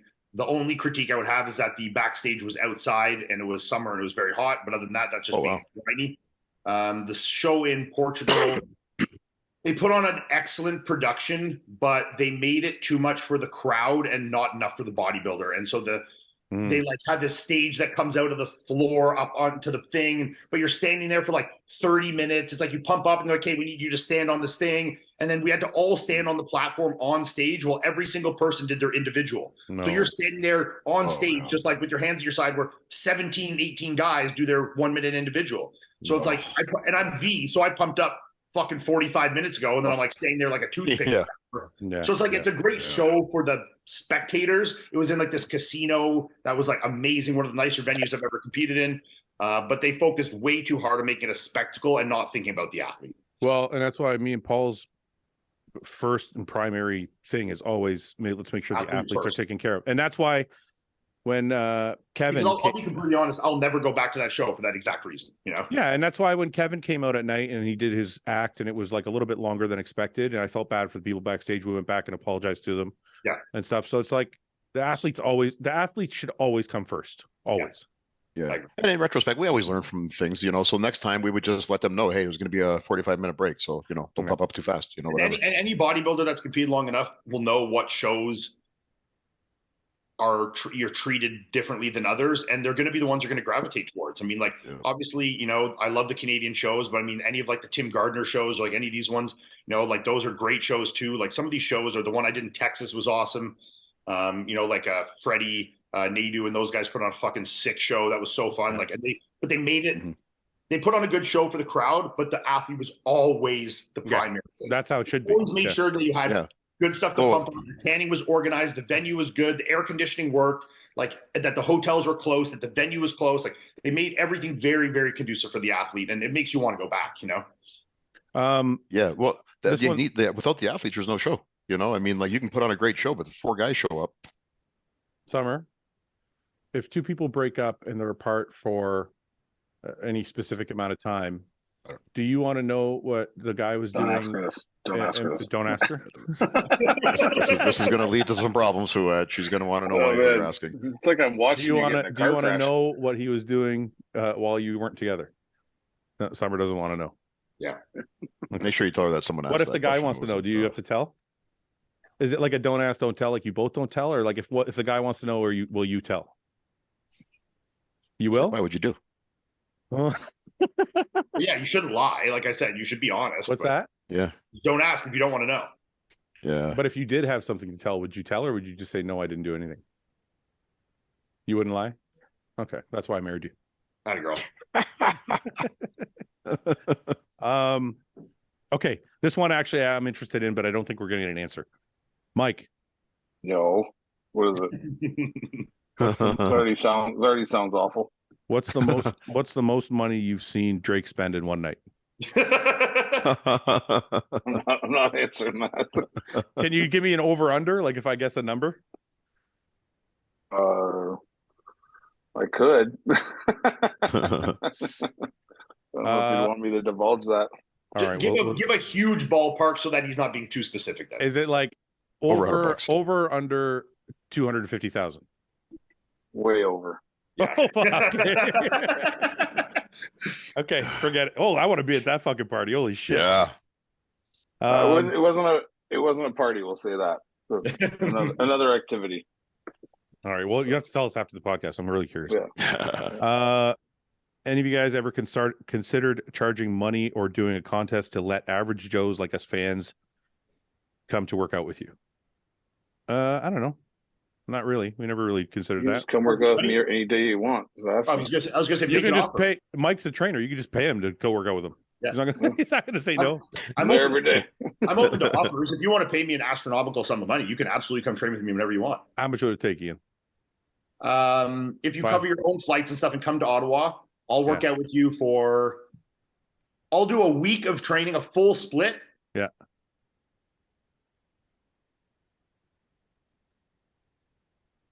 $7,000, $1,000 a workout. It's $1,000 a workout? Yeah. Mike, what are you Worth your charging? Mike, what are you charging? Like $100? Oh wait, No, no. more than This is your coming and you're gonna like stay here and like we're gonna do a week together. You know? Oh, Oh, I get to hang out with you. meals and everything. And like, Yeah, we we can don't- hang out. wait. I need the particulars. So we get to hang out. You're gonna get a lot of people writing you right now. Wait a minute. Yeah. Well, you might get some dudes, Ian, Hey, because seven grand. I can fucking just live doing Guys, this over here. can I please get the particulars? Okay, we get to hang out. We get to eat Yeah. together. We Yeah, get to like, train yeah. together. Like we're gonna be friends for a week. Are they We'll staying hang at out for a week and train. Okay, I'm gonna send you $7,000. I'll come over. You can be a Mark Burger. You can be a Mark Burger for a week. You know? You get to be Mark Berger for a week? Yeah. I got $7,000. I'm gonna send it tonight. Yeah. Frank Zane used to do that. Zane Haven, he used to call it or something like that. Sure. Frank Zane? Yeah, he used to. You go stay with him at his house in Malibu. Yeah, a lot of wherever it was. bodybuilders. I just feel bad being like, oh, it's $500 a day to come work out. I just Well, that's Well, why I almost thought I was lowballing it at $1,000 a day because I You're- don't want to get many people that say yes. To that. you're pricing yourself out of the Right, yeah. market. Yeah. If someone's willing to pay that much, then I'm willing to do it. You know? No question. I just want to say I look forward to these every podcast every week. Actually, before we move on, thank you, by the way. Before we move on, I just want to say me, Paul, and Mike, and I'm sure Ian too, even though you're competing, met a ton of people this week that we took pictures with in Toronto that were like really thankful about the podcast. One gentleman cried in front of me and Mike for no reason, just that like because we're like, What'd you guys say to him? nothing. We're like Mike's scared of it. Mike's scared of it. He started crying. I've had a few of these honestly, where I've met Really? people even at the gym or like local here that have come to tears talking about how much the podcast has done for their life. Listen, I just want to say this isn't to brag. I just want to say like a sincere thank you to everybody who came up to me this weekend, or Paul or Mike or Ian or anyone. Yeah. But honestly, one of the biggest things is I want to apologize because some people were trying to like get photos, and I think I took pictures with almost everybody that asked, but sometimes I might have been running to help Ian or running to meet Paul, or Paul was late to get back to the judges table and we kind of had to take off and I wasn't able to actually stop and talk to someone. So to any of those people who I wasn't actually able to stop and shoot the shit with, I apologize. I wasn't trying to be rude. We're just trying to get to certain places before, like, because Paul had to be back at the judges table at a certain time and all this. So Yeah. Thank you for that, by the way. You kept telling me to tell everyone you had to go every time we saw this. Come on, Phil, we gotta go, man. He said that to me as a joke. He said that to me as a joke, and Melissa walked up right after. And I'm like, come on, Fouad, we gotta go, man. We have time for this. well, because Mike kept taking off on me. Someone would stop me to take a photo, and I would want to talk to him for a minute. And next thing I know, Mike would be gone. I'm like, dude, fucking... He'll catch up. I just gotta say thank you for that, because that was like a highlight of the weekend for me for sure. It was like, you know, Fouad and I have competed each other a long time ago, and like we've done the podcast and done events and stuff, but to be backstage and like you'd be like, help me pump up and checking my glaze, making sure it was cool, good, and you know, be like, no, his back, get him again here, and holding the bands, help me pump up, tell me what to pump up, and just, you know, us taking a couple shots of vodka. That was like a highlight moment for me for sure. The weekend. Thank you. Yeah, I dude. saw those videos, you guys. I was honored to be able to be part of it. It was fucking. Yeah, that was really fun for me. So I felt the same way because we've been doing this for like a couple of years now. So it was fucking really awesome. Yeah. I want to actually, you know what? I'm going to make an effort to go to more shows because it's different being there, man. It's first of all, it's really nice meeting people that watch the podcast and like, you know, enjoy what we do. So it's really nice to be able to like shake hands and like talk to people face to face. And it's like, it's just very different watching a bodybuilding show live and hearing the crowd react and like, than it is. It's crazy too. Like, you know, you talk about the spectators and the fans, the crowd there, but being an actual competitor and the guys that were competing are equally as much fans of this podcast as everybody else. Like when I'm meeting back there and I'm meeting like, you know, different guys like Mike Calusi or these guys that are, you know, competing that all watch the podcast and they're all fans as well. And, you know, they love watching the show and they've had it, you know, different guys that have had a positive impact from it. And, you know, this isn't just extending to like, you know, amateurs and people that don't compete or people that are just like the average, you know, show watcher. This is extending to elite level bodybuilders as well. Yeah, I know. You know what? You're right. I should actually thank those guys too, because I got a number of pro level people, bikini. It's really strange. There's a lot of bikini girls that watch the show. I met a lot of women. I met a lot of women this weekend. They're like, we love your show. Well, can you blame them, guys? It's only since Mike has joined. Yeah, that's right. Yeah. Before that was all dudes watching. Anyway, not to be sappy, but I just want to say thank you. It fucking means a lot to everybody who met any one of us. Thank you guys. And sorry if we didn't have more time. It means a lot to me. Like when I'm judging, like I'm doing check-ins and like Ross Flanagan's coming up and being like, Paul, like, you know, that's fucking awesome for me, man. You know what I mean? Like, I got guys making tile foot jokes at me. Ross trolled Ron Haché pretty good at the athletes meeting. Were you there? Paul, you were there. I was there, but I was at the athlete meeting. What did he do though? Because he was calling the names and he was like, number 3, Ross Flanagan. He's like, no, it's Ross Flanagan. And then Ron believed him. He's like, oh no. What? He's like, Ross Flanagan. He's like, that's I didn't hear that. And Ross like, yeah. Oh man. I witnessed that bet in Toronto between you and the Boston Mass, which is Jose. Lost. So when is he going to shave his head? If you missed it, Chris, he shaved his head right after the show. Yep. So for those people who don't know, who didn't see in my stories, me and Jose had a bet that against Ian and Hassan, and Jose picked Hassan. And I don't know if it was because he had like 18 beers by that time, but he picked Hassan, and then we went, as soon as Ian won, I took him upstairs to our hotel room and I shaved his head. And I gave him edibles. And you know what? The bet backfired because I had like 100 DMs from people that were like, he looks way better. He looks way younger. He looks like, and then Paul gave him some edibles and a vape, and then he couldn't talk anymore. That was it for Jose. Jose was sitting at the fucking, we went to Ian's victory dinner, and Jose is sitting there just staring at the table, just like with his eyes half closed. Something to do with bets as well. I heard Trigilli bet after prejudging $50,000 to someone that I was going to lose. So I hope you pay your bets, Nick. Don't be a $50,000. Pay your fucking $50K bet because I won. You bet $50K. Wow. Obviously, he did it on Instagram. He's like, I'll bet you $50K that Hassan's going to win here. Whether you disagree with the winning or not, you still made the bet, homie. Yeah. So pay up. Yep. Whatever, man. Whoever made that bet with him, I expect my 10% commission. Thank you. Yeah. Bad breath for life or bad teeth? Ooh. Bad teeth. So the bad teeth, I'd take the bad teeth. Bad teeth. Would you? Yeah, because you can hide that with like a heavy beard or something, maybe. Just keep your mouth like Grow your this. mustache. Grow your mustache over your mouth. I mean, realistically, you could just get veneers, but it says for life, so I don't know if that's like cheating, you know? Yeah, you can't just chew gum to cover the There's bad not breath. much. Bad breath is a really bad. Like I can't. Yeah. I have gum with me all the fucking time. Think of the PTSD of like the bad breath teachers you'd have growing up. You know, when Coffee breath. School, yeah, and they like come coffee breath. When you say something, it would just be like absolutely like coffee dad breath, and be like, oh, you know. You don't want the reputation as the guy with shit mouth. You know, you don't want to be that guy. No. Mm-hmm. Shit mouth. Shit mouth. Does Ian remember meeting me? Keaton. I don't know. I have to bring his thing up. Can I see a picture? Where Toronto Pro? Oh, I met him too. I remember Keaton. I remember you. Let me see you, Keaton. Really? No, it's gonna take forever. Just show me your phone. Just put it up to the screen. Okay. Yep, I remember him. Yep. All right. He remembers you, Keaton. Would you rather receive $1 million a day for 365 days or receive $365 million at the beginning of the year? Sorry, say it again. At the beginning of the year. Yeah, of course. Yeah. Is this a riddle of some sort? I can invest all 365 at one time. It's a way better deal. $1 million a day for the whole year, or 365 million? It's the same amount of total sum, but I'm getting 365 at one go. If I invest that, I'm getting way better returns on the sum. Yeah, I'm taking the lump sum. Because it's $1 million, I would take a lump sum. But if you changed it to $10,000 a day, I might not. I might take the daily sum. Oh, I see what you're saying. Okay, yeah. Only because I could probably blow through a lot of money really fast.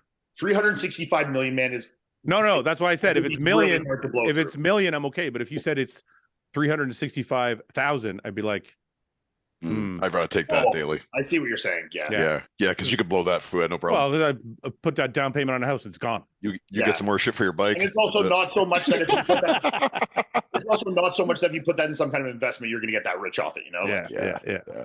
Yeah. When do you generally? No. If the core of the podcast, Fouad, Ian, Paul, Mike, Jose, were all stranded on the island, who is getting eaten first and why? Oh, take into account Jose, because he's going to take an edible and fucking wander out. And take into account the person's diet. For example, if you were to eat Fouad, you would get a hint of Mediterranean with an overwhelming taste of pizza, whereas with Ian, you're going to get a hint of beef with one hint of rice. So me and Mike are going to be the most delicious. That's what we're saying. Yeah. These are the richest diets. Yeah, you'll be like those like gross like fucking corn-fed pigs, not the grass-fed ones. Hey, not for tasty, not for long. Nice and marbly. Okay, so Mike's girlfriend thought I never agreed to this. Thought that we should do a bro chat bet on physiques, whether it's to build muscle or lose fat or whatever we're gonna do. Thought we should have a bro chat bet, but Ian's obviously excluded because he's a pro bodybuilder. Yeah. So it would be me, Mike. Well, you guys are both Paul. pro bodybuilders. Well, no, how about Jose? We're retired. Yeah. How about Jose? Jose's got too many injuries. He probably won't be able to jump in. But we'll ask him. I'm getting surgery. I'm out. You and Paul. All right. We'll wait till Mike's ready. And then we'll go. Yeah. I'm up to it though. Whenever you guys want. What are you going to do though? You're already shredded. You just have. I'm gonna grow into the show. So what's your weight right now? Grow into the show. You gotta get the 280. What do you weigh right now, Paul? 220? Yeah, I'm roughly 220 right now. Small. Yeah. Shredded though. It's quality food, not quantity. We just got to talk about this. Hassan versus Ian. Hassan may have weighed a couple pounds heavier than Ian. Same with Ryan. Ryan won quality over quantity. That's right. Yeah. All right. So 220. We have to see who can. You have to gain 20 pounds. I have to lose 20 pounds. Who can do it first? Well, we got to meet in the middle. We got to meet in the middle. 240. Gaining 20 pounds is way harder than losing 20 pounds. He can gain 20 pounds. He barely eats. I can do it. I can gas up and do it. No problem. I can actually look forward to it. I can lose 20 pounds in a weekend. I could lose 20 pounds in a week. Yeah. Right. I would welcome that challenge. You think so? I would love to do that. I'd love to get so big again for a short period. I was 271 this morning, so I have to get to 250. I can't get to 250 though. I've never even been that high. Oh, you got to get to 240. You got to get to 240. I got to get. What about 235? Is that close enough? You got like a few pounds grace. No, it's not close enough. 240. Okay, I can get the 240. Stop moving the goalposts, Paul. I also don't. 40, man. I also don't believe you're 220. You're probably like 224 or something. So I don't. Well, I have to weigh myself. It's been a couple of weeks, but I've been traveling a lot the last few weeks. Fasted morning weight, you know. Yeah. All right. Let's figure this out. After a fiber shake too. Mike, what do you? Mike, you weigh what? 310. 307 today. Okay, you got to get to 285. Mike didn't agree to anything, I don't think. I know. I'm lumping him into the bet. We should start a GoFundMe for it, and the winner gets all the GoFundMe money. I like what you said at dinner, Mike. You're like, I'm happy with myself. I don't want to transform myself. Like me. Yeah. All right. Let's has anyone tried wiping back to front? No. What the fuck? Paul got mad at me today because I took a few extra minutes taking a dump. Oh man. Well, this guy, I swear to God, before every workout, we'll sit there and we'll drink our shakes. We'll chat for 20 minutes, half hour, sometimes an hour. And Sometimes don't work and then out. he's like, and this whole time my pre-workout's done, I'm stretched, I'm ready to go. And then he's like, hang on, I just gotta go to the bathroom. I'm like, is it gonna be a 1 or a 2? And he's like, he refuses to answer me. And then he's in there for 30 minutes. No, it wasn't 30 minutes. You were in there for like It was close to 12. 20. It was 12 minutes. Exactly. What were you I doing? think it was a little bit more than that. We don't know for sure that it was 5:02 when you went in. It was 5:05 when I went in. It was 5:07. So according to your account, I didn't look at the clock. I looked at the I clock. didn't look at the clock. It was 5:05. I don't. You say you looked at the clock. Listen, I didn't look at the clock. I'm telling you. So I go in. It's 5:05. I come out. It's 5:17. He's like, "What the fuck are you doing there?" I was like, "It's only 12 minutes." He's like, I think it was 5 o'clock. When he went in That's what he says to me. He goes, "You shit for 12 minutes." There's no way shit for 12 minutes. He's on his phone while I'm out here waiting. I said, no, I shit for 5. And then I wanted to make sure I was done. Yeah, that doesn't take 7 minutes. That takes 3 minutes tops. Depends how you feel. Sometimes you feel like there's Just more. need to take a load off, man. Relax for a bit. Well, you got to start doing that before we go. I just can't believe you sat there and did the fucking math and I have to like explain myself. Well, I definitely think it was longer than 12 minutes. I think you're undercutting yourself. What's your experience with dealing with the mental lows of coming to a lower dose off cycle? You feel better probably mentally. I remember crashing one year. Hani had me take 12 weeks off between cycles once. And I remember I didn't feel any negative feelings really until it was like 8 weeks. And I was like, oh, fuck, this sucks. I used to always take like legit like 10, 12 weeks off like every single time. I would always do 6 to 8. So when I crossed the 8 line, I was like, oh, fuck, this feels shitty. And then when I crossed 12, I was like, whoa, like this is, I'm entering like. When you were really young, though, was it different? Did you start to feel better? No, this was when I was 30. Oh, but I mean, like, well, in your 20s, you weren't using gas yet. No, what do you mean? I was using gas. Sorry, years old. Yeah. But I mean, like, back I never then, took like, you probably bounced back quicker, wouldn't you? You used to take enough time off to ever feel that way. The most I ever took off was I remember when I was in my 20s, I bounced back quicker. I don't think you bounce back quicker, dude. I think that's in your head. Which was the biggest. I think you probably just felt better because you're younger. Your test doesn't. I thought when I was younger, I felt like I would. I don't remember. Could be. Look at the video I just sent you, Fouad. Tell me that's not how you feel about shitting. Can you put it on the screen? Where is it? You texted to me? Yeah. Can you put it up so they can hear? Yeah, 1 second. It's just a clip. We've talked about this before, Paul. This is exactly how I feel about going to the bathroom.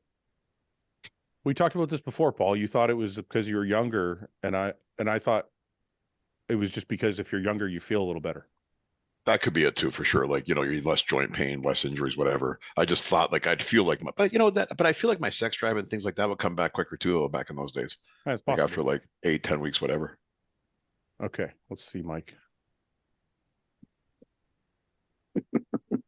Some Fouad goes to the bathroom. Make sure the sound's on. Sometimes I'll go to the toilet and just wait for something to happen. Okay. That's how much I enjoy shitting. Oh, that's nice. That's actually. What's that from? That's awesome. That's actually a little bit true. That's how much I enjoy shitting. Why do a lot of bodybuilders have manly looking wives? We don't. Speak for yourself, homie. Yeah. I mean, none of us do. So I don't know. Yeah, I don't know anybody who. I think the ones they would be referring to is just because they're finding partners within maybe the bodybuilding fitness industry, and there's some more women that are obviously using androgens in there. But I don't think that's, from my experience, it's definitely not the most or the norm. Well, plus, you know what I noticed? Can I tell you also what I noticed is people outside of bodybuilding, like the term manly when it comes to a woman is a wide range of people. Oh, it's because, like people outside think like like a bikini girl is manly. Yeah, you know? I've seen I've seen guys comment on girls with just like a little bit of a cap delt. And they're like, oh, she looks like a man. Too big. Like morally and be like, that's manly. Be like, bro, what are you talking about? Yeah, you know? Yeah. So it depends. If you talk to other people who actually work out, they would look to like a female bodybuilder before they said something like that. But doesn't it seem like not too many like bodybuilder guys, like maybe men's physique type guys, whatever, but not too many bodybuilder guys have wives that are fellow competitors. I mean, there's a few for sure, but usually the wives will stop their careers earlier than the, you know why it's too hard. It's too there's a couple of reasons. First of all, I'm sorry to say, and I hope this doesn't offend anybody, but women don't make a lot of money from the sport. They make a money from like outside and ancillary things that are around the sport, whether it be coaching or whatever, but they don't make as much money from the sport as the men do. Mm-hmm. So usually if a couple competes together and they end up at a certain point and the man starts making like, like I take Iain, for example, if he starts making a perfect example of this. Yeah, you take 100, you make 100, 200, 300 grand a year. The wife is like, okay, well, I could compete for fun, but you're actually making a living. So maybe I need to help you make a living instead of worrying about just having fun. Yeah. So that's a calculated decision. I think that makes sense. The second thing is it's hard to share the spotlight. Like I think some couples have trouble going, okay, you're prepping, I'm prepping. Who's more important? Is it going to cause arguments in the house? Is it not? It's not many people I've seen like that have a healthy relationship that both compete. There are people out there. Like if you look at like John, it was completely fine for us in that. Yeah, regard. You guys were fine. John and Renee Jewett are fine. Like I'm sure it happens. I'm not saying it doesn't happen, but it's just not that common.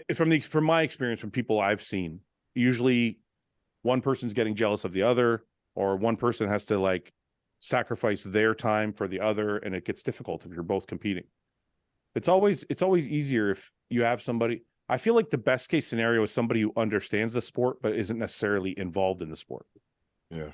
Because then you can do what you have to do. You don't have to explain it, but you're not necessarily giving up your time because it's selfish. Does that make sense? Yeah. Yeah, I don't know. Paul, what did you think about the girl who won bodybuilding in Toronto, Julia?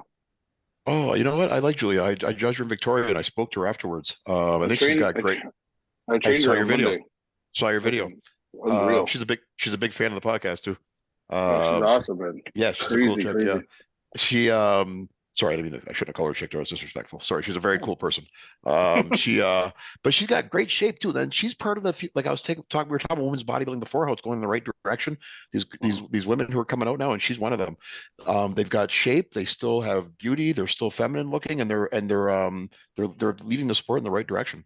I think she's going to be. I think she'd be one of the top girls in the next few years. That was her. She got second in Victoria, and then she won Toronto, and I don't know what she got in New York. I think she was third in New York, maybe second, maybe even. So she's having a great. Yeah, so she's having a great year right now, and she's young too. I think she's only like in her 20s, I believe. This comment. I just want to comment on this comment here. Somebody received a friend request from like somebody selling juice that's got Hosstile logos on their juice. I just want to let everybody know officially that Hosstile doesn't sell juice. Hosstile logos on the juice, dude. They got vials of like all the different juice with like. There's a dude on Facebook fucking has my picture up, and his name's Scott Kamen, and he's selling juice to people, and all his profile is my pictures and videos. I've had people are writing me like, do something about this. I'm like, what the fuck do you want me to do? Like, I can't. Yeah. Well, I guess you made it when people start doing that. Report it and move on. This really doesn't fucking matter. I don't even have Facebook at all. Wow. If you see somebody use the bathroom at the gym and they walk out without washing their hands, do you say anything? Oh, I see that all the time at work. It's just fucking disgusting. I don't say shit. I don't say nothing, but I don't shake that person's hand afterwards. I make a mental note of it. I don't. Okay, wait. Can I ask you something though? First of all, my dick is clean. Second of all, I don't touch my dick when I take a piss. What if they're shitting Fouad? They don't wash their hands. I've seen that No, many okay, times. wait. If you're shitting, you don't wash your hands. dick when you take a piss. Hold on a minute. Even if You should, Fouad. In public, you should. You're just I don't- standing there. I don't touch my dick when I take a piss. I never understood this. If you're home alone, maybe you don't. How do you get But out of your pants? if you're out in public, If I'm you should, wearing a Fouad. pair, listen, wait a minute. If I'm wearing a pair of gym pants You and just swap it out and just piss. my Lululemon boxers, I just go like this. I pull it down and my dick goes, and then I piss. And Present yourself.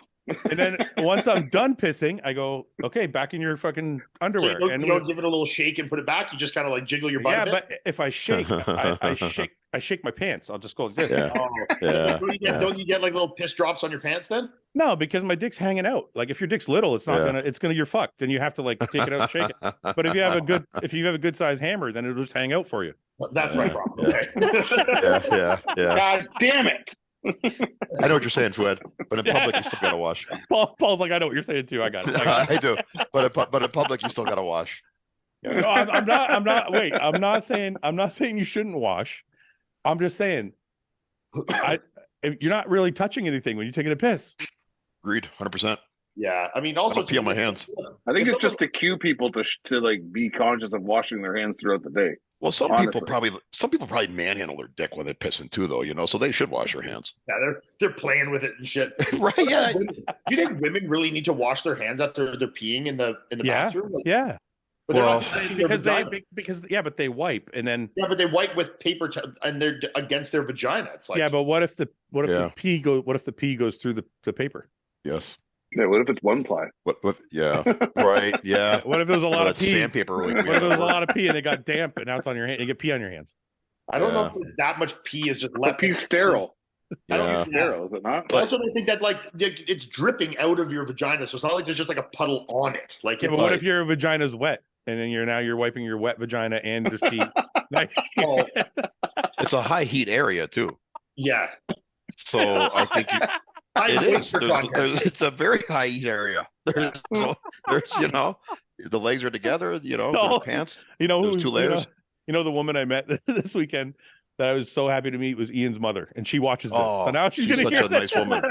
Your mother's so nice, Ian. She's like, I do watch believe them how nice she all, was. and I do She hear watches all of everything. them. She's You're like, watching what this. the fuck? She's watching this right now. Ian's mom. I'm sorry about this conversation, but we have to have it. Yeah. So for women that are watching, comment below. Why do you wash your hands if the toilet paper is doing all the work? But then I guess you would say the thing about shit, but like it's that seems different to me, you know? It is different. Yeah, you're putting your Shitting, I hand. understand. You're Maybe putting this your is hand just in your crack. Yeah, maybe this is because just vaginas don't gross me out, but like a girl not washing her hands after wiping her vagina, like I would shake her hand. Like it doesn't give a flying fuck to me. But like a guy like with his dick, I'm like, that's fucking gross, you know? Depends on the girl though. My wife, yeah, for sure. I still Like shake her also at the hand, but gym, somebody like I don't know. if a guy's like taking a piss and then fucking not washing his hands and touching gym equipment, I go home and I shower anyways. I'm like putting my hands in my mouth, you know? Yeah, but sometimes you don't know. Like I learned this during COVID when we had to wear masks everywhere. I don't realize how much I fucking touch my face. I think you don't realize it sometimes how much you touch your face. I kinda, Well, and you touch is your it phone. sick So of me that I just don't really care that much? It's like I don't care Yeah. either. I Yeah. actually don't care. Me and you've had this conversation before little because they were. piss particles on my face is not going to fucking kill me. There's probably been because- something on there already. Well, no, because me and Ian had the conversation before about sitting on a toilet and not putting a bird's nest down. I don't And do then- that. And then guy was like, "Well, you're gonna get shit on your butt or something like that." And I was like, "I'm not." First of all, Who's shitting on the toilet seat? I'm not sitting. Yeah, yeah, really. If I go to sit on a public toilet, there's piss on the seat. I'll wipe it off. I wipe it off. Yeah, Yeah. yeah. But With like, a if huge it's, roll if of it's a toilet dry paper. seat, I'm not going to put. I'm just going to sit on it. Like I don't care about my ass being squeaky clean. I'm not licking my own butt during the day. Yeah, you go but home and I shower. do. I I'm do gonna go like home and it though. shower. I do like it though, and you see it more in the U.S. and Canada when you got those automatic. Automatic You know, ones. I love those things. I wish everyone. I wish they're mandatory. What is those are it? great. You It's know, like a those plastic ones that, sheath that goes around. yeah. And then you Yeah. like hit the button and it like disposes it and puts a new one on. Yeah. Well, you know what I like about it too? Usually the middle isn't totally carved out of it, like it's just hanging on, and you shit right Yeah. through it. And you hear it going to the. You hear it going through. I think it's mandatory that we have to talk about shit at some point in the It's like podcast. that show on. Yeah. It's like that thing on Prices Right where they punch in and they grab the ticket out. Yeah. Is that Plinko? No, what game is that? You guys are fucked. When is Roman Fritz coming back to the podcast? Actually, Roman was supposed to be on last week, I think, but then we had to change days, and he wasn't able to make the other day, so it was just a scheduling thing. But I'm trying to get him back on. But now, I think he's like 2 weeks out from a show. Yeah. So I might have to wait till he's done competing. I'll have to see if he's available sometime before his show. What's the most ridiculous thing you got upset about because you were hungry during prep? My wife threw away the skin of a sweet potato the day before my show. And there was a little bit of sweet potato left on it, and I freaked out. And it was the first time my brothers had come to my show, and they were watching Summer help me cook and prep and everything. And Hani was there, and I was kind of done eating, but there was a sweet potato there with like the skin, but there was still some sweet potato in it. And she took it all and threw it away. And I was like, "What are you doing? I was going to eat that." And I fucking lost it. My brothers were like, "What's wrong with you?" Yeah. Is that vanilla ice cream? Is that vanilla ice cream? What is it? Salted peanut and caramel gelato Ooh. from Farm Boy. You're straying from vanilla on that, man. Well, it's vanilla base. Don't Yeah, vanilla base. Vanilla base is allowed, but plain I vanilla would never sucks. buy a chocolate base. Come on. No. What's wrong with you? Fucking woman. Yeah, but you're like, think about my period right now or something. Every time I buy a Mars bar now, I'm gonna be like, oh fuck.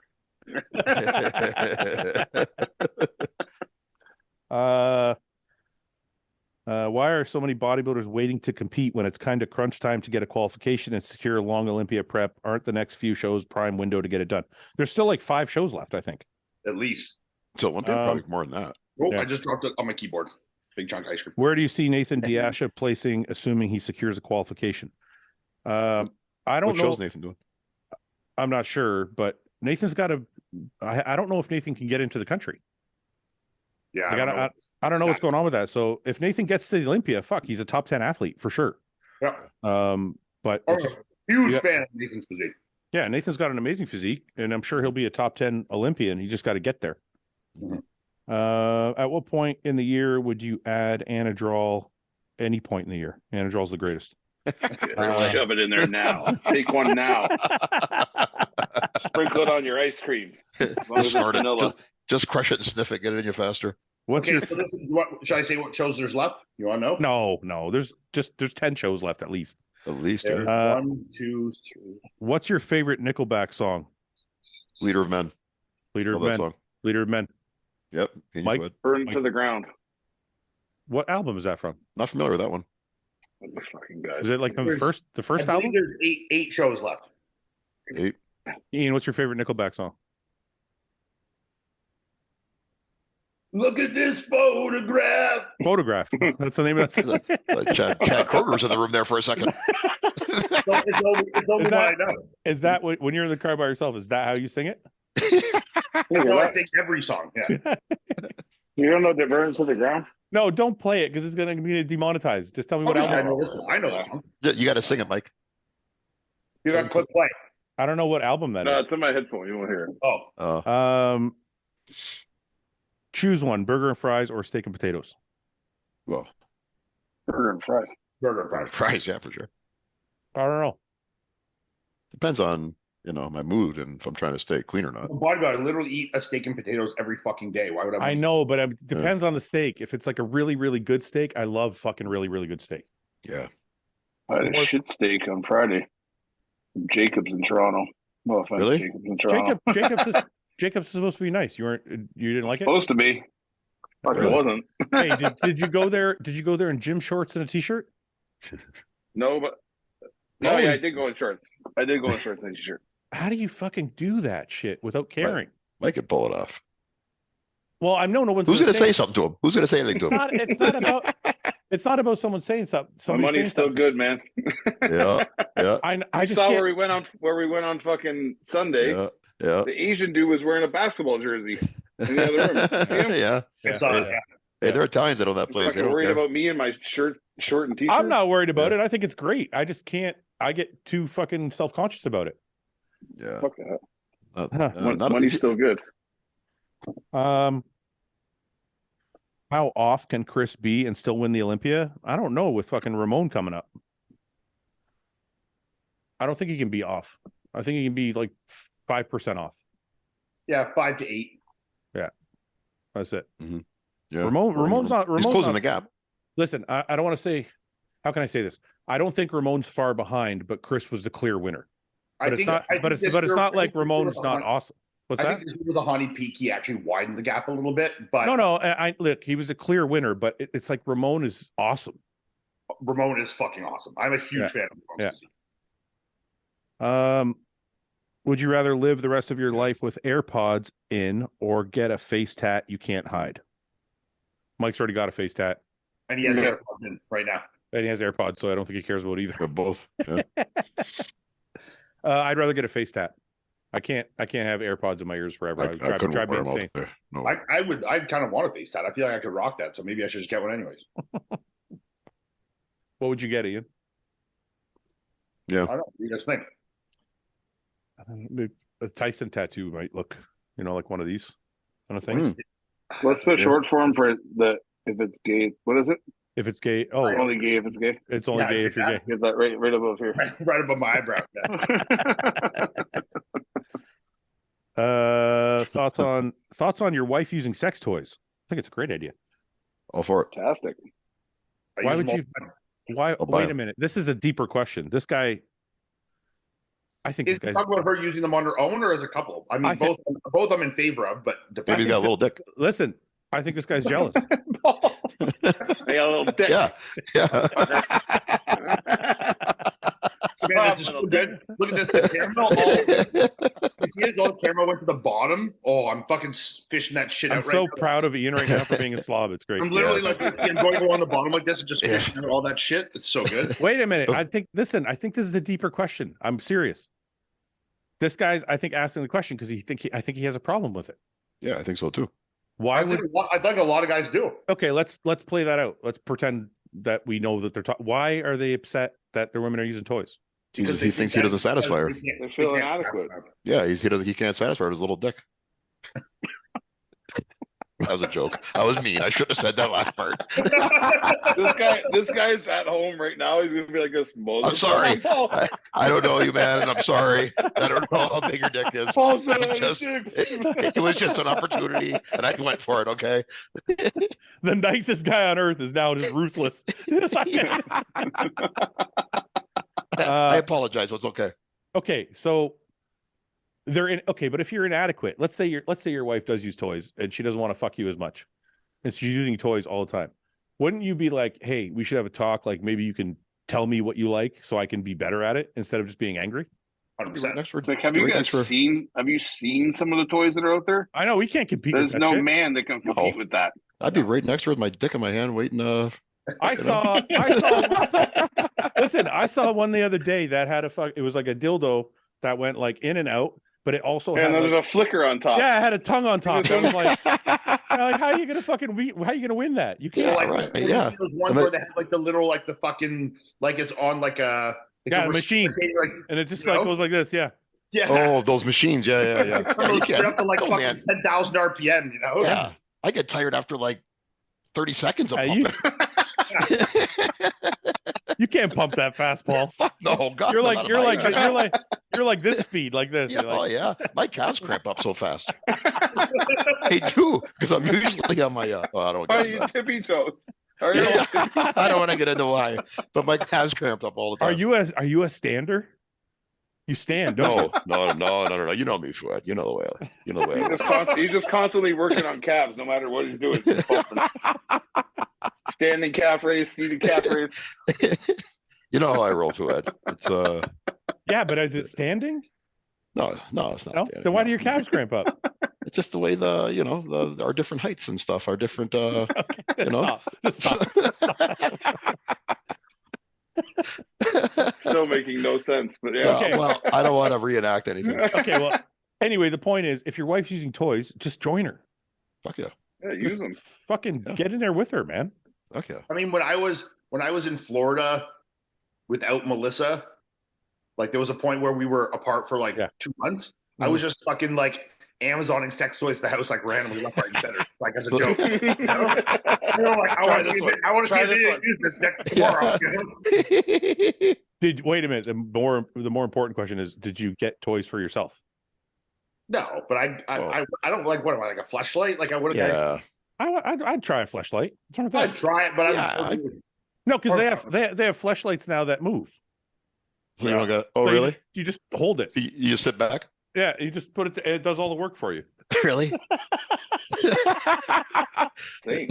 So I can eat pizza and jerk off. You know it's fun. Yeah, I just sit there. No, but you know it's funny. If a fucking guy uses toys, he's looked at like a I don't know, like kind of loser. But Yeah. if a girl uses toys, it's totally okay. Like, yeah. Yeah. I don't know why. Why is that stereotype exist? Why is Just that? the way it is. Some things don't need explaining. Just the Right, way it is. right? Yeah. You're a man. You shouldn't have toys. We're men. Fucking I white think because knuckle. as a dude, you're relegated to like the creepy dude who is using that toy. Like we're all in the same category. You know what I mean? Okay. Have any of you ever used toys? No, On never. yourself? Mm-hmm. Yeah. No. You bought me a penis pump once, Fouad, as a gag gift, but I never used it. Actually, I did try it once or twice, but I didn't like it. We bought a bunch of those. I use a Try flesh. once or twice. I tried Just a out of fleshlight. curiosity. I tried a fleshlight once. Did you? Yeah, I was like 21 or something like that. They didn't have flashlights back then, did they? Yeah, Oh, it was they different. Different Oh, so yeah. called something else, probably. They were really shitty ones, but they were Yeah. fleshlights. Yeah. But Did you like it? it was good. I liked it. Yeah. Yeah. Yeah. That's cool. Yeah, I did my thing and then I got rid of it. I was like, Yeah. I never used it again. What? I shouldn't say the rest of the story. Forget it. Okay. Where's the Fouad that wants to achieve a half marathon? I love bodybuilding too much, so I had trouble doing the marathon. I'm not gonna say don't ever say never in case like I'm not around when I'm ready to, but I would like to. I just have to figure out how I can bodybuild, lift weights, and do the marathon thing all at once. I'm Because glad you're done with that. Yeah.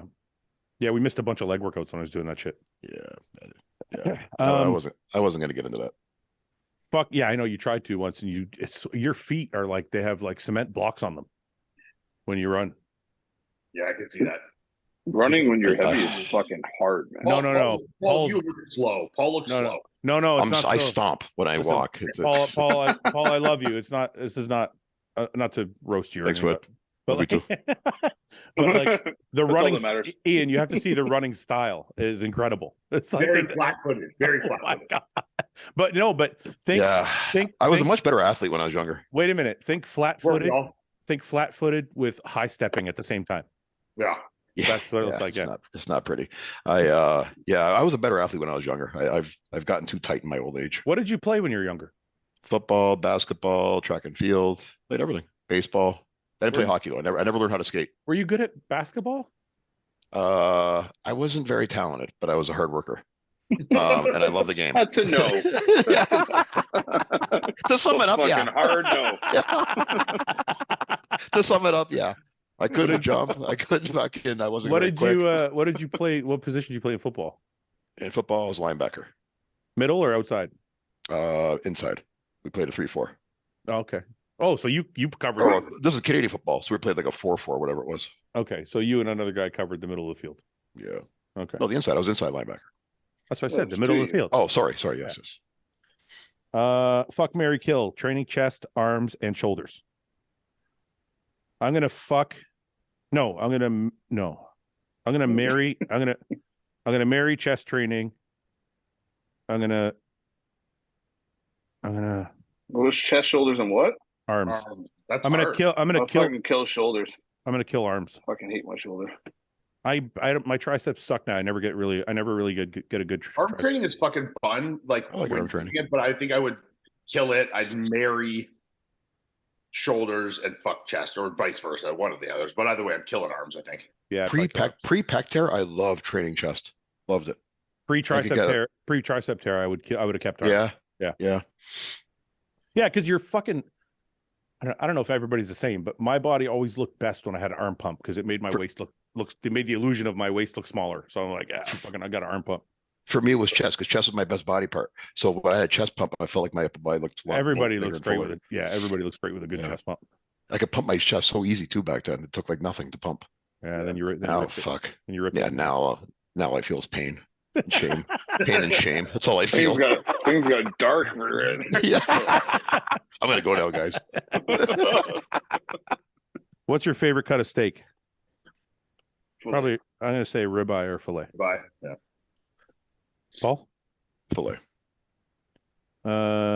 What class is Ian running in Diablo? What is that? The new Diablo 4 comes out in 5 days, I think. What's Diablo 4? Video Video game. I didn't know you played video games, I do you? didn't know that either. Well, I'm very specific in my games. I'm not like I'm not like a James where I'll You're not play, like James, yeah. but I have like certain games that I'll play like for fucking 20 years and play them till like yeah. That's Zelda games and Diablo games. That's like all I'll play. Like Mortal Kombat. That's what I play. Yeah, we used to play a lot of Madden football for that. Ian has no idea what I'm talking about. Ian has no. I don't think Ian has any idea what I'm talking about. What, Mortal Kombat? Everyone does. I used to play Mortal Kombat all the time. You crazy? I have it in my house. I have the arcade. I grew up on Mortal Kombat on Super Nintendo, on a real Super Nintendo. I grew up in the arcades. On a real one. Not one of the bootleg fuckers. Not on some emulator the kids are using nowadays. Who all uses distilled water during peak week? Nobody. That's an old school thing to Not do. 1992. That's my first show, 1992, and I did it. My coach had me do it. My coach had me do it too, my first show. Swear to God. 2010. Just so people know why, people used to do distilled water because it was sodium free. Yep. You want sodium. Get rid of it. So they'd be like, a lot of coaches used to deplete sodium because if you deplete sodium, they thought, well, it'll expel all the water, which it did, but that would also kill your pump. Yeah. So over time, we've learned that you need to keep a certain amount of sodium in your sodium in, reduce water if you want, but if anything, you can increase sodium as you reduce water, not the other way around. Yeah. My first prep when I was 19, this guy from the gym is a friend of mine. He's just an old school bodybuilder. He wasn't. It's the way everybody used to do it back then. Yeah. But then the next year, I had someone who was a little bit more experienced, and we didn't do that. But the other thing that people need to consider too, if they still want to do this whole thing, when you use distilled water, you're way more likely to cramp.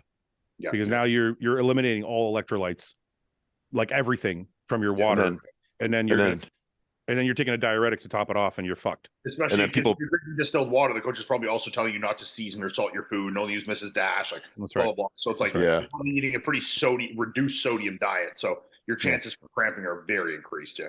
And then you're taking niacin before you go on stage and trying to time it right. Just burning like crazy.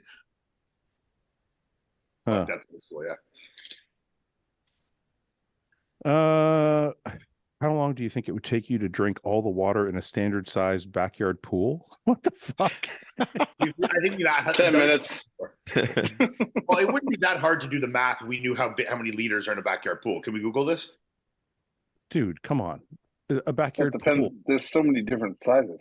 Yeah, but let's say above ground, in ground. Yeah. How many liters is the average backyard? Above ground. The above ground pool. At least they come in measurements. You're not a man till you had a man. That's what this guy says. Whoa. The average 9x4 pool is 61,200 liters. It would take you like fucking a year to drink. Well, it'd take you more than that. Probably more than that, yeah. 61,200. Let's say if we drink 8 a day. What's the what is it for all year? 8 liters a day? What is it, 61,000? Yeah, let's say if we drink 8 liters a day, which is still a lot, divided by 8. That's 7,650 days. So divided by 365, that's 21 years. Nice. Okay. That's 21 years drinking 8 liters a day. That's hard to keep up with for 21 years. Yeah. I've probably done that over the course of since I started bodybuilding.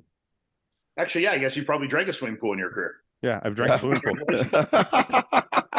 I also ate. I think we figured it out too. I think I've eaten like 10,000 chickens. Yeah, I calculated this. That's how many birds we've slaughtered. I counted. Really? Yeah, because I probably ate like it was like tens of thousands. Yeah. Well, because it's like 4 chicken breasts a day at least. So that's two chickens a day for 365. That's 800. Say 800 chickens a year. 10 years times 10 years. That's 8,000, and I've did it for 20 years. So I've eaten like 16,000 chickens. Yeah. that's not even including all the cows that you killed. I ate 16,000 chickens and drank a swimming pool of water. Yeah. That's a lot. And slaughtered probably like 4,000 or 5,000 cows. Yeah. Mass murdering chicken killer. Yeah. Fucking genocidal freak you are. And a couple fish. If all the guys on the podcast would have made to compete in bikini wellness, who would have won? Ian. 100%. Yeah, it's hard to beat that glute. Yeah, you got a big ass. Yeah. Ben would win bikini. Yep. Sorry, Ben. I'd be a fucking wellness freak. Yeah. Yep. Yep. Okay, we'll do a couple more and we'll go. That girl the girl that did your show ended up turning pro, right? Yeah. By the way. Oh, yes, wellness. Wellness, that blonde girl. Kristen Broadwell, and she placed high too in the pro show. She did well. She did. I remember seeing it at her show. I'm like, yo, this girl looks out of place here. This is a pro physique doing a level 1 show. This is crazy. You know, she's been around. She's from here. She's from Windsor, where me and Fouad live. She's such a different level at Fouad's show. She was insane, you know. Yeah, she she was one of those girls that when wellness was formed, it was perfect category for her. Yeah. Foot jobs or salad tossed. Also, if Ian's on, if a man does it to you, but you close your eyes and you tell yourself it's a girl, is it gay? Yes. Yeah. I mean, but why? Like, why is the guy doing that? Why? Well, first let's answer the first part. Okay, wait. Are you in prison? If you've been in jail for 10 years, then yeah, it's fine. You're Then cool. it's okay. Yeah. Wait, if it's like they're to receive, not to give. to women, and you're just like, hey, it's cool, bro. Lick my ass, and I'll pretend it's a girl. You're probably fucking gay, man. Like, you know. Let's answer the first part. But in prison, anything goes. Wait. Yeah. Foot jobs or toss salads? Foot job. Toss salad. Yeah, I'm not in the feet. I don't like feet. I like Melissa's feet. I'd let her fucking rub my dick with those things all day. It doesn't do it. We were banging yesterday, and I cut her leg, and I was fucking sucking on her toes. No. Jesus. Yes, my mother listens to this podcast, so I apologize, Mom. Oh, that's right. Oh, She's heard worse on here. It is what it is. yeah. Okay. Your mom's cool. So if a man, we've already stopped. If a man does it, you're gay. Probably, yeah. Very, Well, very, very high probability. The one exception we said was prison. Prison I'll let slide, and maybe if you're you're still gay. According to Sopranos. Man, if you've been in jail for fucking 20 years, like there's a rule with this, isn't there? If it's like how much time until the end of your sentence, then it's acceptable and it's not gay. And you can only be receiving, not giving. That's the but mafia rule, I believe. if it's like 10 years to the gate or whatever it is, like whatever, like there's a number, you know. Yeah, but I think if it's something that specific, then it's something you really want, right? It's not like I'm just getting off, right? Yeah, I still don't think it's okay because Yeah, you but can that's just jerk off. specific. I'm just saying, like, look, if you're in jail for 10 years and you fucking do it in the ass, you can do it and not be gay, you know. You might get a pass in some cultures, but I don't know. I still have an issue with it. I don't know, man.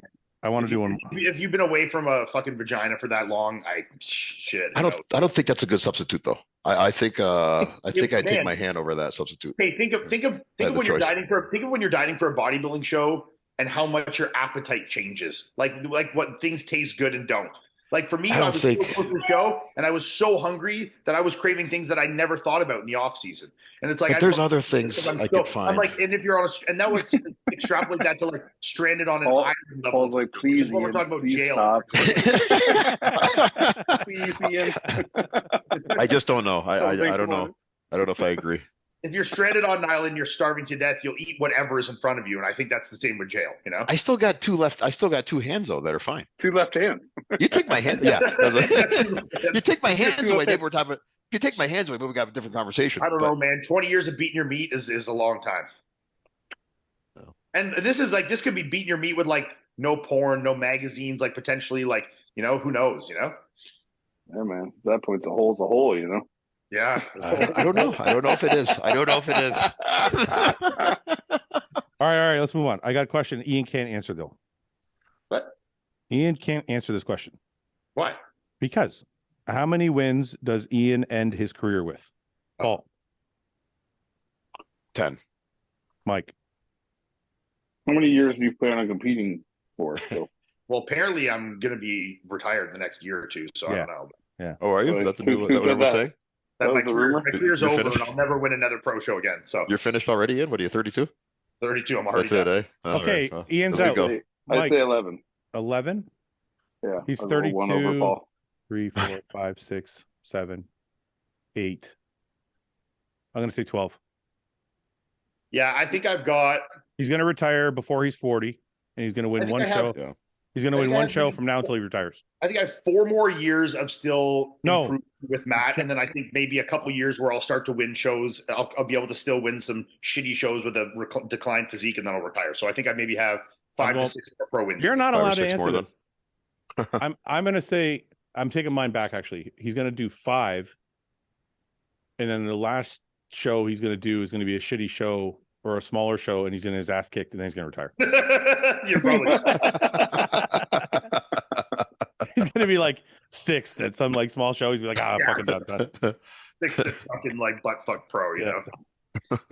know. I think that's it. Do one more.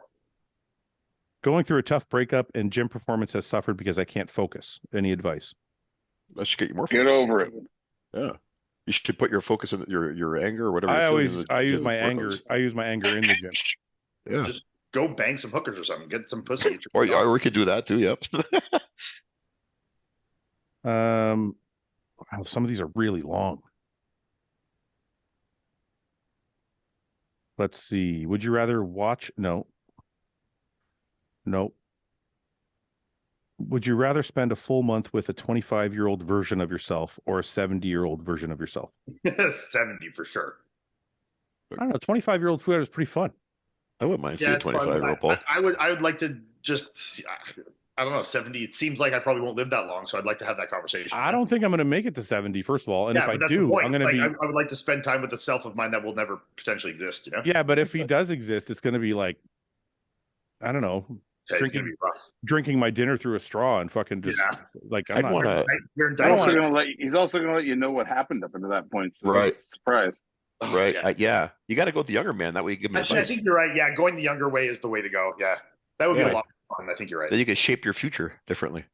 No, No, wait a but minute. just be like, It's not saying you get to go back to that age. It's saying you get to hang out you with get to them. hang out with that guy. Yeah. Oh, that's it. That's it. Oh.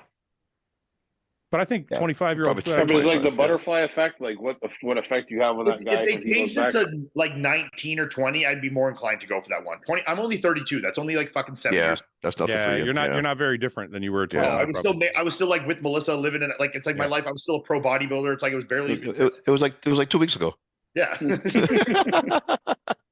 Yeah, 25 for me was reckless. So I think I'd do that. Yeah.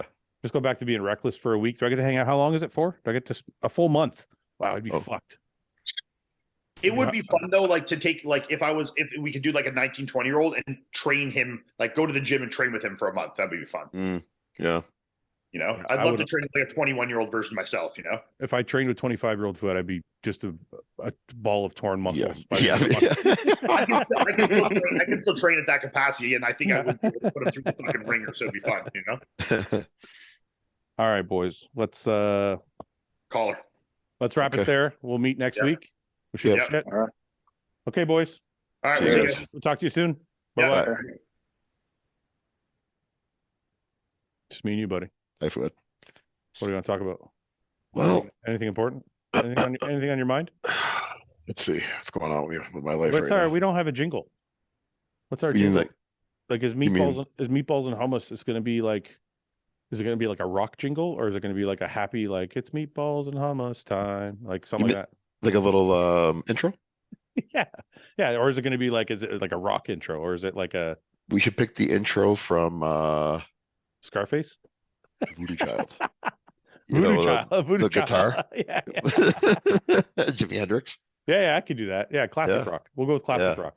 Yeah. So Paulie, we had a good So- a good outing in Toronto. You sat around with the big wigs of the IFBB.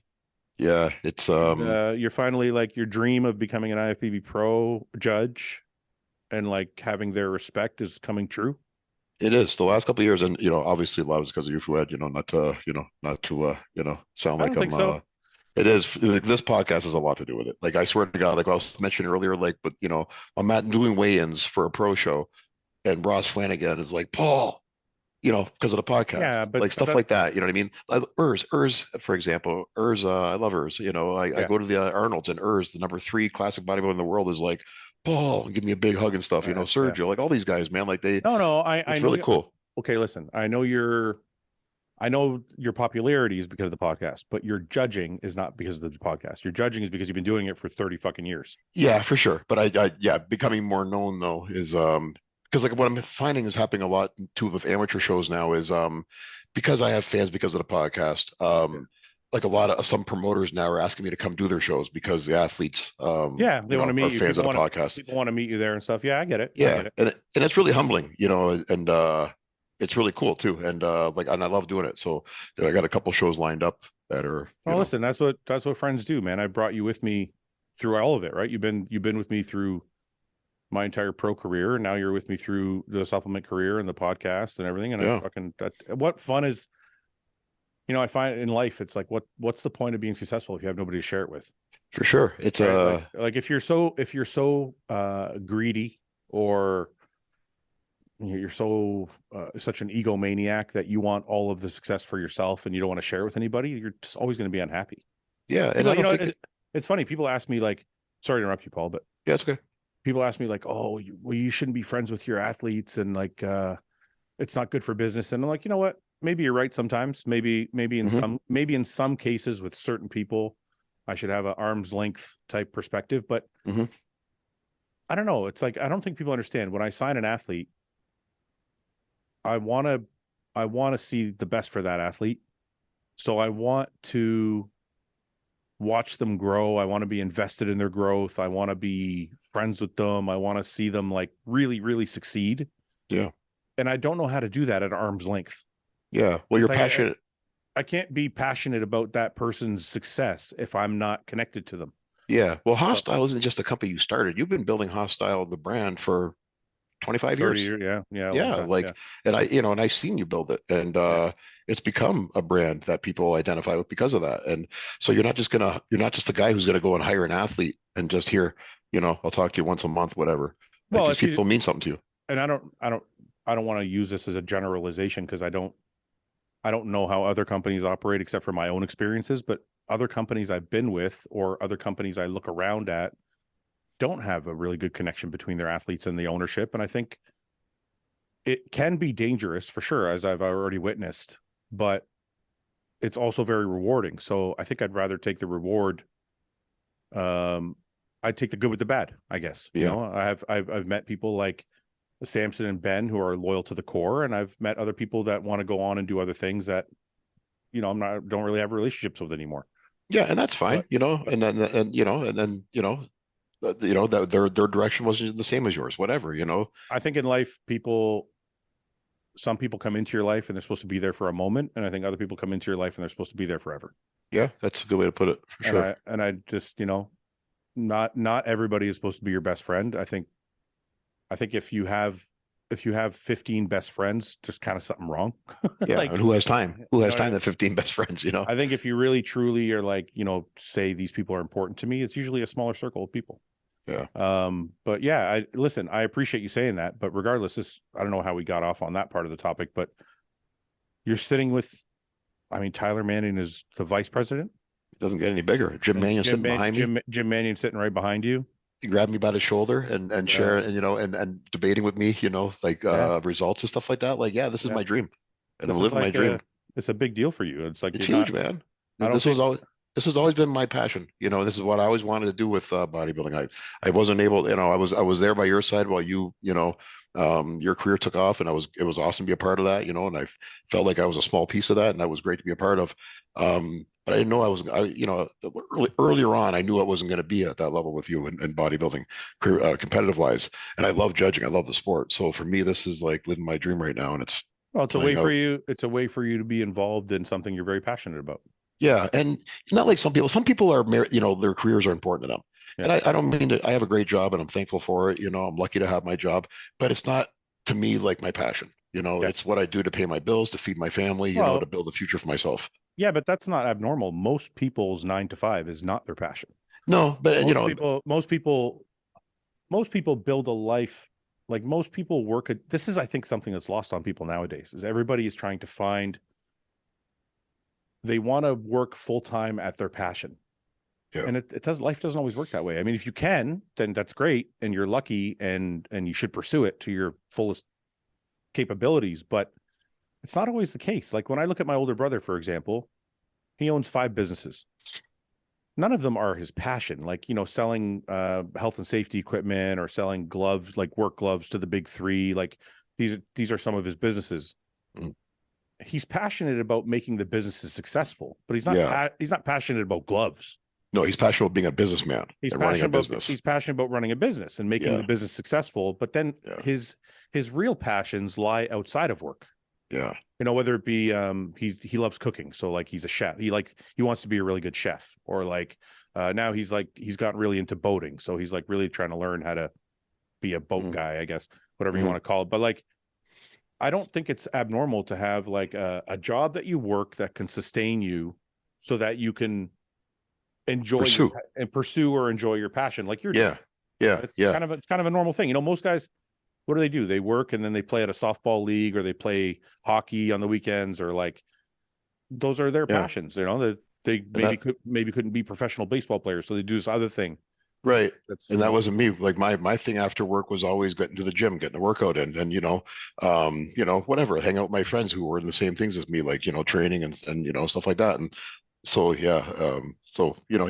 whatever your passion is. But like for me, it's pretty cool to be living it out now and to see it finally coming to I mean, there's not much more. I mean, you judge pro shows, you've judged top qualifiers like the North Americans and stuff like that. There's not much more for you to do except to start getting into judging the Arnolds and the Olympias, and those obviously are going to take time for you to be invited to those. But the more of these smaller IFBB shows you do, and the more you have people like Tyler leaning in for your advice, the more I think the more confidence they have in you, and then they go, okay, this guy's ready to judge. Yeah. Right. Like for people that don't understand, that's how judging works, right? Like you can't. Maybe at a small regional show, they would bring somebody in that's not totally experienced to do something, but like the way to move up is just through time, right? And word of mouth. Is that how it works? But for sure, yeah. Time definitely, for sure, and learning from the greats. Like Rudy's the best in Canada. And one of the best in North America for that matter. And I've learned from Rudy for 20 years. I've been judging with Rudy, and he took me under his wing at a very early time, and I learned everything from Rudy. And now I'm learning. Rudy is like our Steve Weinberger. He is 100%. He is. And now, and I also learned from Ron. Give Ron his credit too. Ron's a great judge. He's a Mr. Olympia judge. He's an Arnold judge, and I judged a lot of shows with Ron too over the last 20 years, and I learned a lot from him.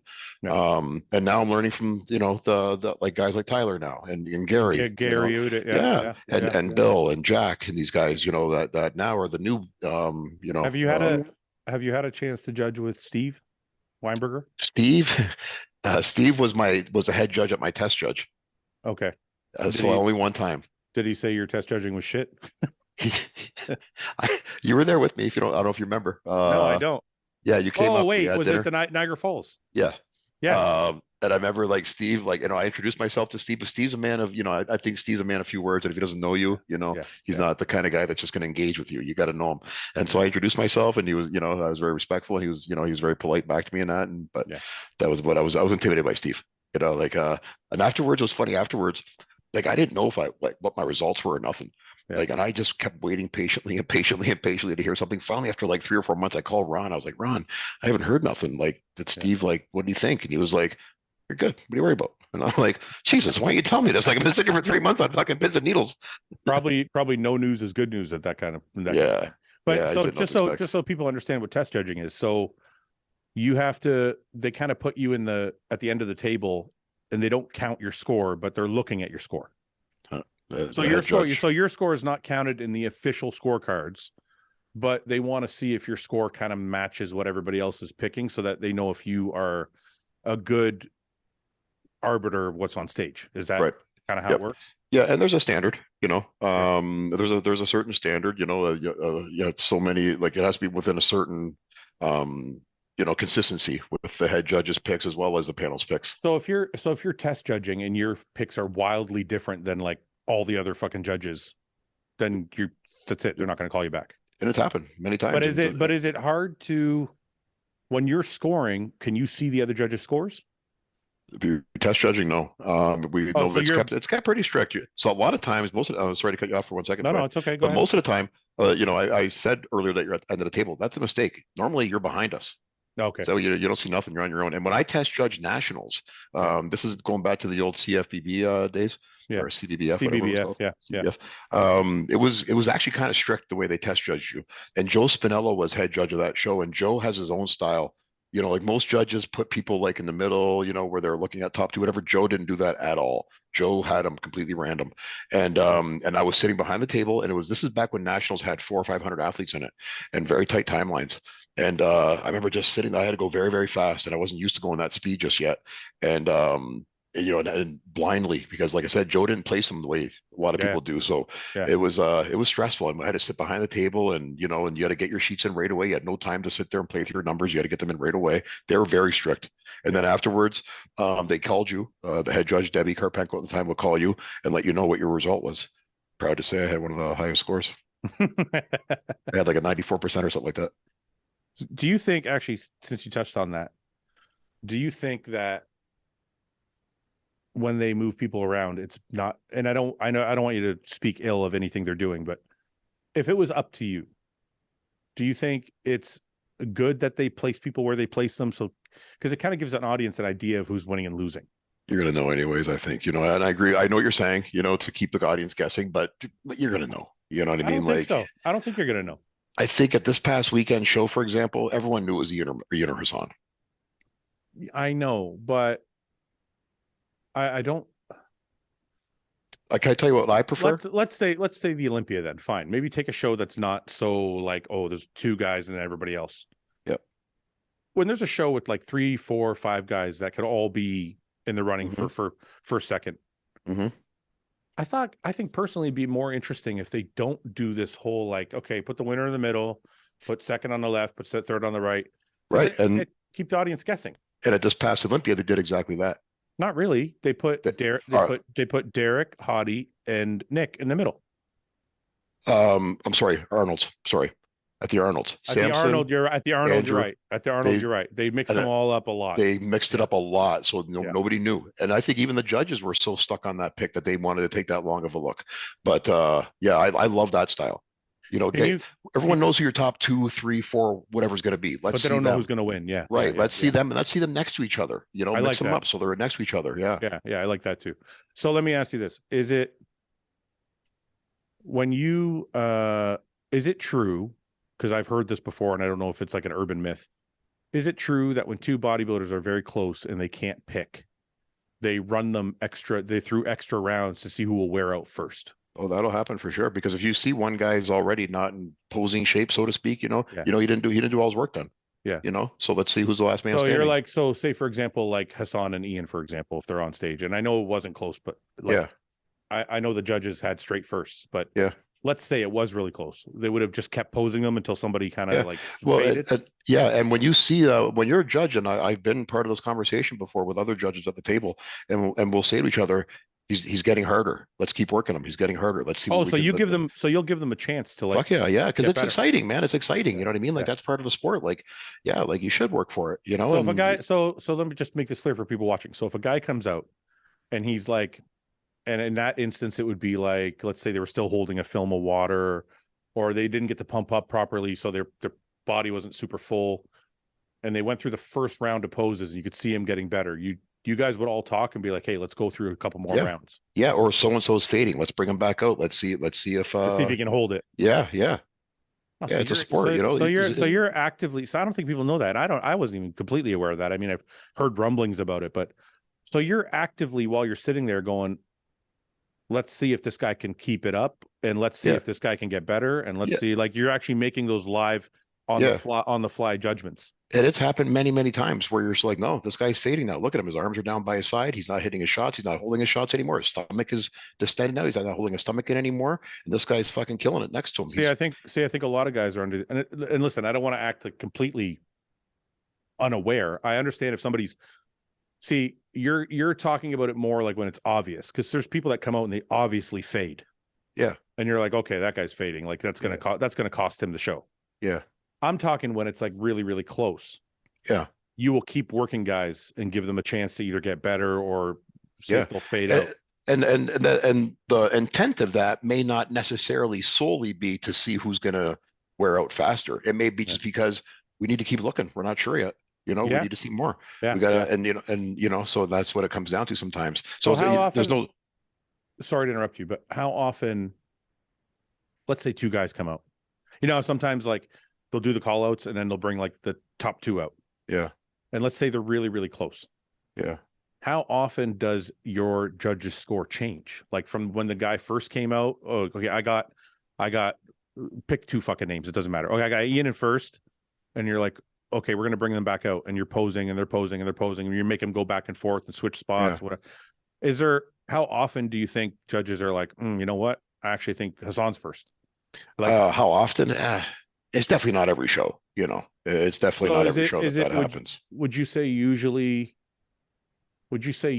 like the judge's first inclination ends up being semi right? Like it's like, not that like they pick the guys off the first look and that's it, but like if they have an idea when they first come out, does that generally end up how it is? I would say generally yes. Yeah, generally, but definitely been part of panels many times before where that's changed many times. I think, I feel like, I'm not a judge, but I've been around the sport for a long time. I feel like you can generally pick, first, second, third. Yes, usually without too much difficulty, unless you're running to a show like the Arnold, where you have like almost an apples and oranges situation where Samson has got beautiful shape, but maybe he's not as conditioned, and Nick has got superior conditioning, maybe doesn't have the best shape. Yeah, that one I feel like warrants hey, you guys keep going around in circles till we figure this out. I think most classes even work out that way, because initially, like this is exactly how it works. I'll tell you exactly how it works out for me, at least, and I'm sure most judges are like this, especially most head judges. They come out one at a time, right? Every class, everyone comes out one at a time. So as they're coming out, I got my sheet with all their names on it. Let's say, for example, there's 10 names on that sheet for this class. I'm immediately putting A or B next to their name. A is first call out, B is second call out. If I'm in between, if I have someone who I'm not sure if he's first call out, I'll put an A minus. If I see someone who I think is maybe a first call out, but right now I got him in second, he's a B plus. And then when all that's done, then I bring them out for the comparisons. Then I'm like, okay, numbers, you're my A's. Come out. You're my first call out. And then that could change too, though, right? So I start moving them around. And then there's two, let's say, for example, there's two out of that group that are standouts to me. They're for sure first and second. I'm done with them. I'll have them leave the stage all completely now. Yeah. Like, just go. I'm done with you guys. So now bring these next three guys together and bring me two more. So now let's see what's third and fifth. You'll bring the A minuses out with the A's, for example. If there's a couple guys who are B pluses, for example, now, let's bring them out those other three now that I'm still not sure where I'm going to put them yet. And now let's see who's going to be, third through, whatever. Six. Do you try and make sure when you're, and I'm sorry for people watching, we didn't plan this. I just have a bunch of questions just because, I feel like judging is kind of a mysterious thing. Like nobody really understands what the judges are doing at the table. They know the criteria and they know kind of what's going on, but I don't know how many judges have actually like really given out all the information. Yeah. So I forgot what I was going to ask you next. There was a question about the first call out, the second call out. Oh no, that's what I was going to ask you. When you're judging, do you try and make sure all the guys get to stand next to each other that are in similar positions? So like, second gets to stand next to fourth, third stands next to fifth. Like, do you kind of like, if their placings are somewhat close in your mind, do you try and make sure all those guys get to stand next to each other so you can really weed them out? If the case warrants it, I wouldn't say generally speaking, but if it's that close, then yeah, definitely. So wait a minute. So if you have like a second place guy and a fourth place guy, and you're like, I know this fourth place guy is not going to beat the second place guy, then you won't. I don't need to see him next to him. I might have him in the same call out as him, but I don't need to see him right next to him though. Okay, so unless they're in the same ballpark physique wise, you're probably not going to put them next to each other. Yeah, I mean, it may happen because I've heard athletes complain like, well, I was fifth and I never got to stand next to third, and in my mind sometimes I'm like, yeah, that kind of makes sense. Fifth and third is pretty close. Maybe they should have got to stand next to each other. Yeah, but it depends. But then it also kind of makes sense. What you just said is third and fifth can be a very big gap. It can be. First and second can be a massive gap. Second and third can be a massive gap. You know what I mean? It all depends on the show. You can't say generally. Yeah. Yeah. And I guess as long as they're in the same lineup, then you still get the view of kind of where they're at amongst their peers. What gets a little bit, kind of hectic is when you get these classes at like North Americans or some of these big qualifiers, you get like 25 guys in a class. Yeah. and you're on a tight timeline. That's what it helps when you're a head judge. You need to have a good right-hand man next to you, maybe two, one on each side, because you're going to need some help with that. You know, Well, you're I going to mean, need some help usually, getting them and put it into their, you know, their proper callouts. I mean, usually at those shows, you have somebody like a Steve Weinberger, a Gary Udit, and a Tyler. Yeah. Or something. So, you know, between the three of them, they have decades of experience. I Yeah. mean, And Tyler, people would say, well, Tyler's new, but he's not really new because he's been around the sport for so long. yeah. He's very, you know, he's very up to speed on exactly what he's looking at. Yeah. Tyler, for a young man who, you know, never competed himself in bodybuilding, he knows bodybuilding like Yeah, but anyone I've talked to who's been around the sport their entire life. But think about it. If you grew up in something since you were a kid, For sure. and your grandfather and your father have all been involved, and you've been hearing these things and seeing these things your Mhm. entire life, that's like you're absorbing all that knowledge. What impresses me about Tyler a lot too is like for a guy who's never competed, like I heard him giving Ian some advice, for example, about his abdominal pose. He was like, I blow saw your that. air out first and then hit it. I I'm like, saw how that. would he know that for someone who's never competed before? You know, but Because he's that. Because I don't think, look, people say that all the time, like, oh, I don't have to compete to know. And I don't think they're wrong, but you still No, have he's to not wrong. have, but you still have to have the experience and the knowledge, which obviously he's been fed for Yeah. his entire life. Yeah, and he's seen So- firsthand because he's been at, you know, shows since he was a child. That's right. So, and I'm sure he's probably heard his grandfather give that kind of advice. And, you know, Yeah. he's seen it all like happen, right? True. Yeah. So, yeah, I don't know. I mean, it's interesting. I mean, look, some of the most knowledgeable people in this sport aren't amazing competitors. I mean, look at Hani. Yeah. Hani did, I don't know how many, but it wasn't many natural shows. Mhm. And he's honestly like a fucking encyclopedia of fucking bodybuilding. Probably the best there is at coaching. Yeah. But not just coaching. Like if you listen to him break down a show, or Oh, if you, yeah. He knows bodybuilding.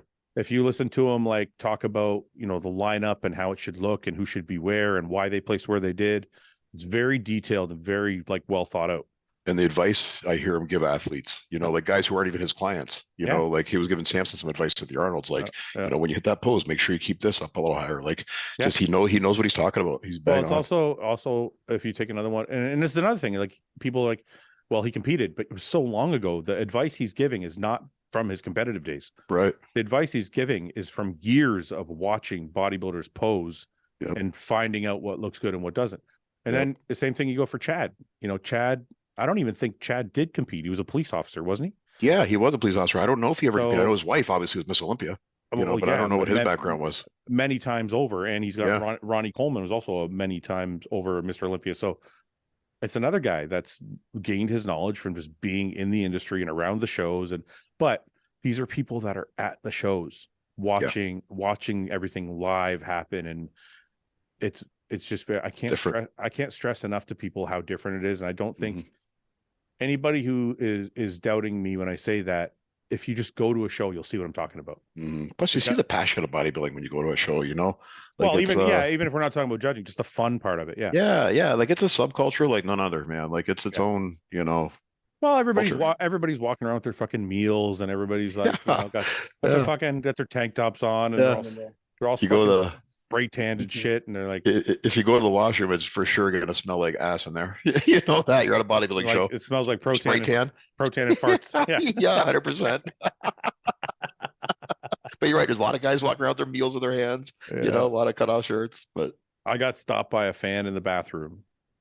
He's like, I don't want to be that guy stopping you in the bathroom, man. But I just, you know, I'm like, okay, let's talk. So we're talking, and it was so hot in the fucking bathroom. I'm like, I gotta get. All I could think was, I don't want to be rude, but I gotta get out of this bathroom because it was sweating my balls off. So I finally talked to him for like five or 10 minutes. I was in there for a while, and I'm like, I'm sorry, I gotta go. But I had to. It's just right outside the bathroom door was like fucking cold from the air conditioning, and inside the bathroom smelled like hot farts. And it was like, I just want to it's spray tan. I'm like, can we go outside the bathroom and talk? I'll talk to you for half an hour. I just want to get out of the bathroom. I remember at the Arnold's this year, I was in the bathroom and I was in one of the urinals taking a piss. And as soon as I turned around, I hadn't even like done my zip up yet. James Hollingshead standing right behind me. And he's like, I don't care if you got piss on your hands. Come here. He just grabbed me in his big bear hug. Yeah. Yeah. It's honestly, and you're right. It's not even just about, I wasn't talking about it from a judge's standpoint.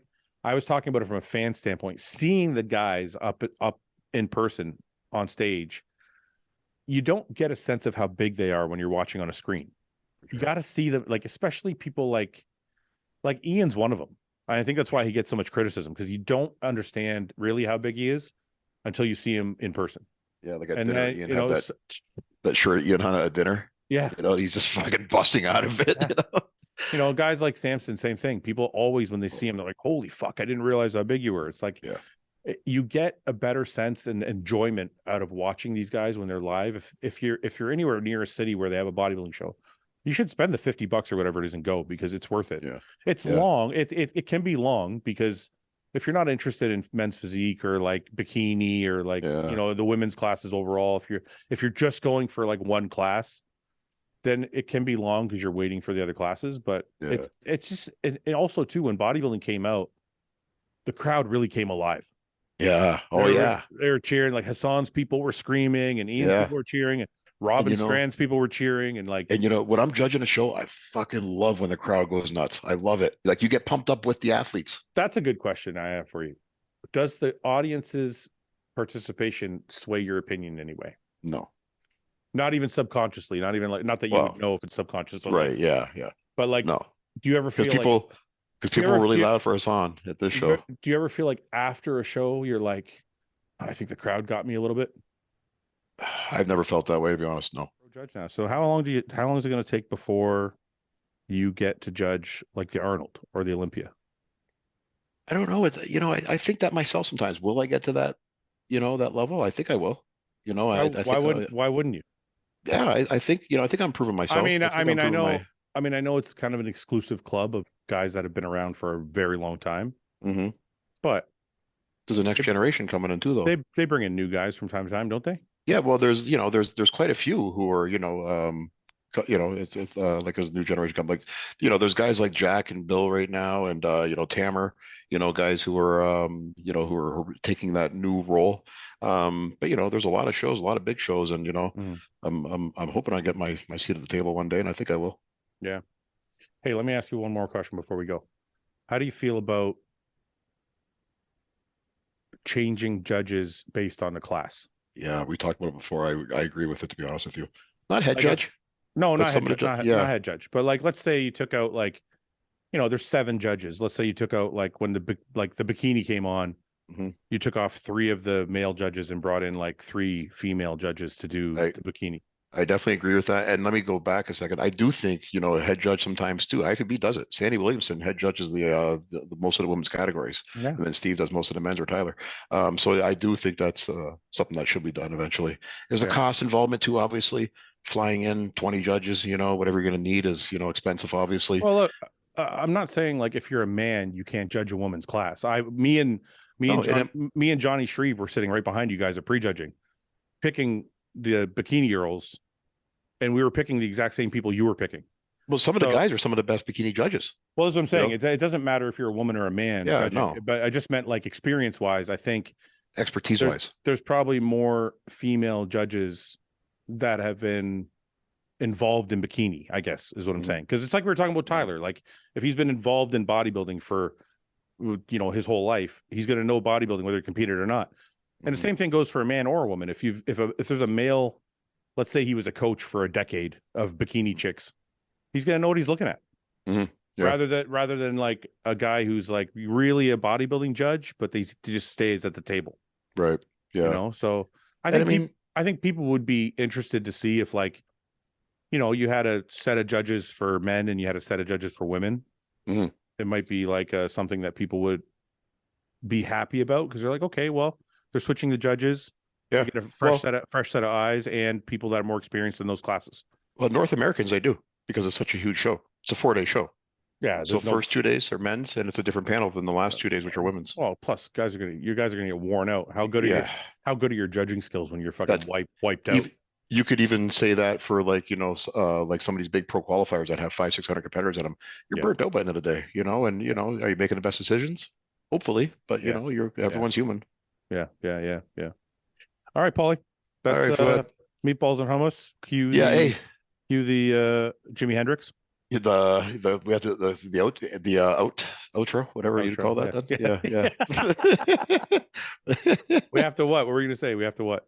Tomorrow I forgot Tony leaves tomorrow to go away, so I gotta pick up the girls from school. So if I want to train, I gotta go around 12 or 1. All right, everybody, we're training at 12 or 1. Sorry, I should have just texted you that. Doesn't matter. This is the behind the scenes shit. This is what they like. Yeah. Yeah, I'm good for 12 or 1. That's fine. Okay, I'll call you in the morning from work. All right, brother. I'll talk to you later. See you. Okay, man. Bye-bye. Bye.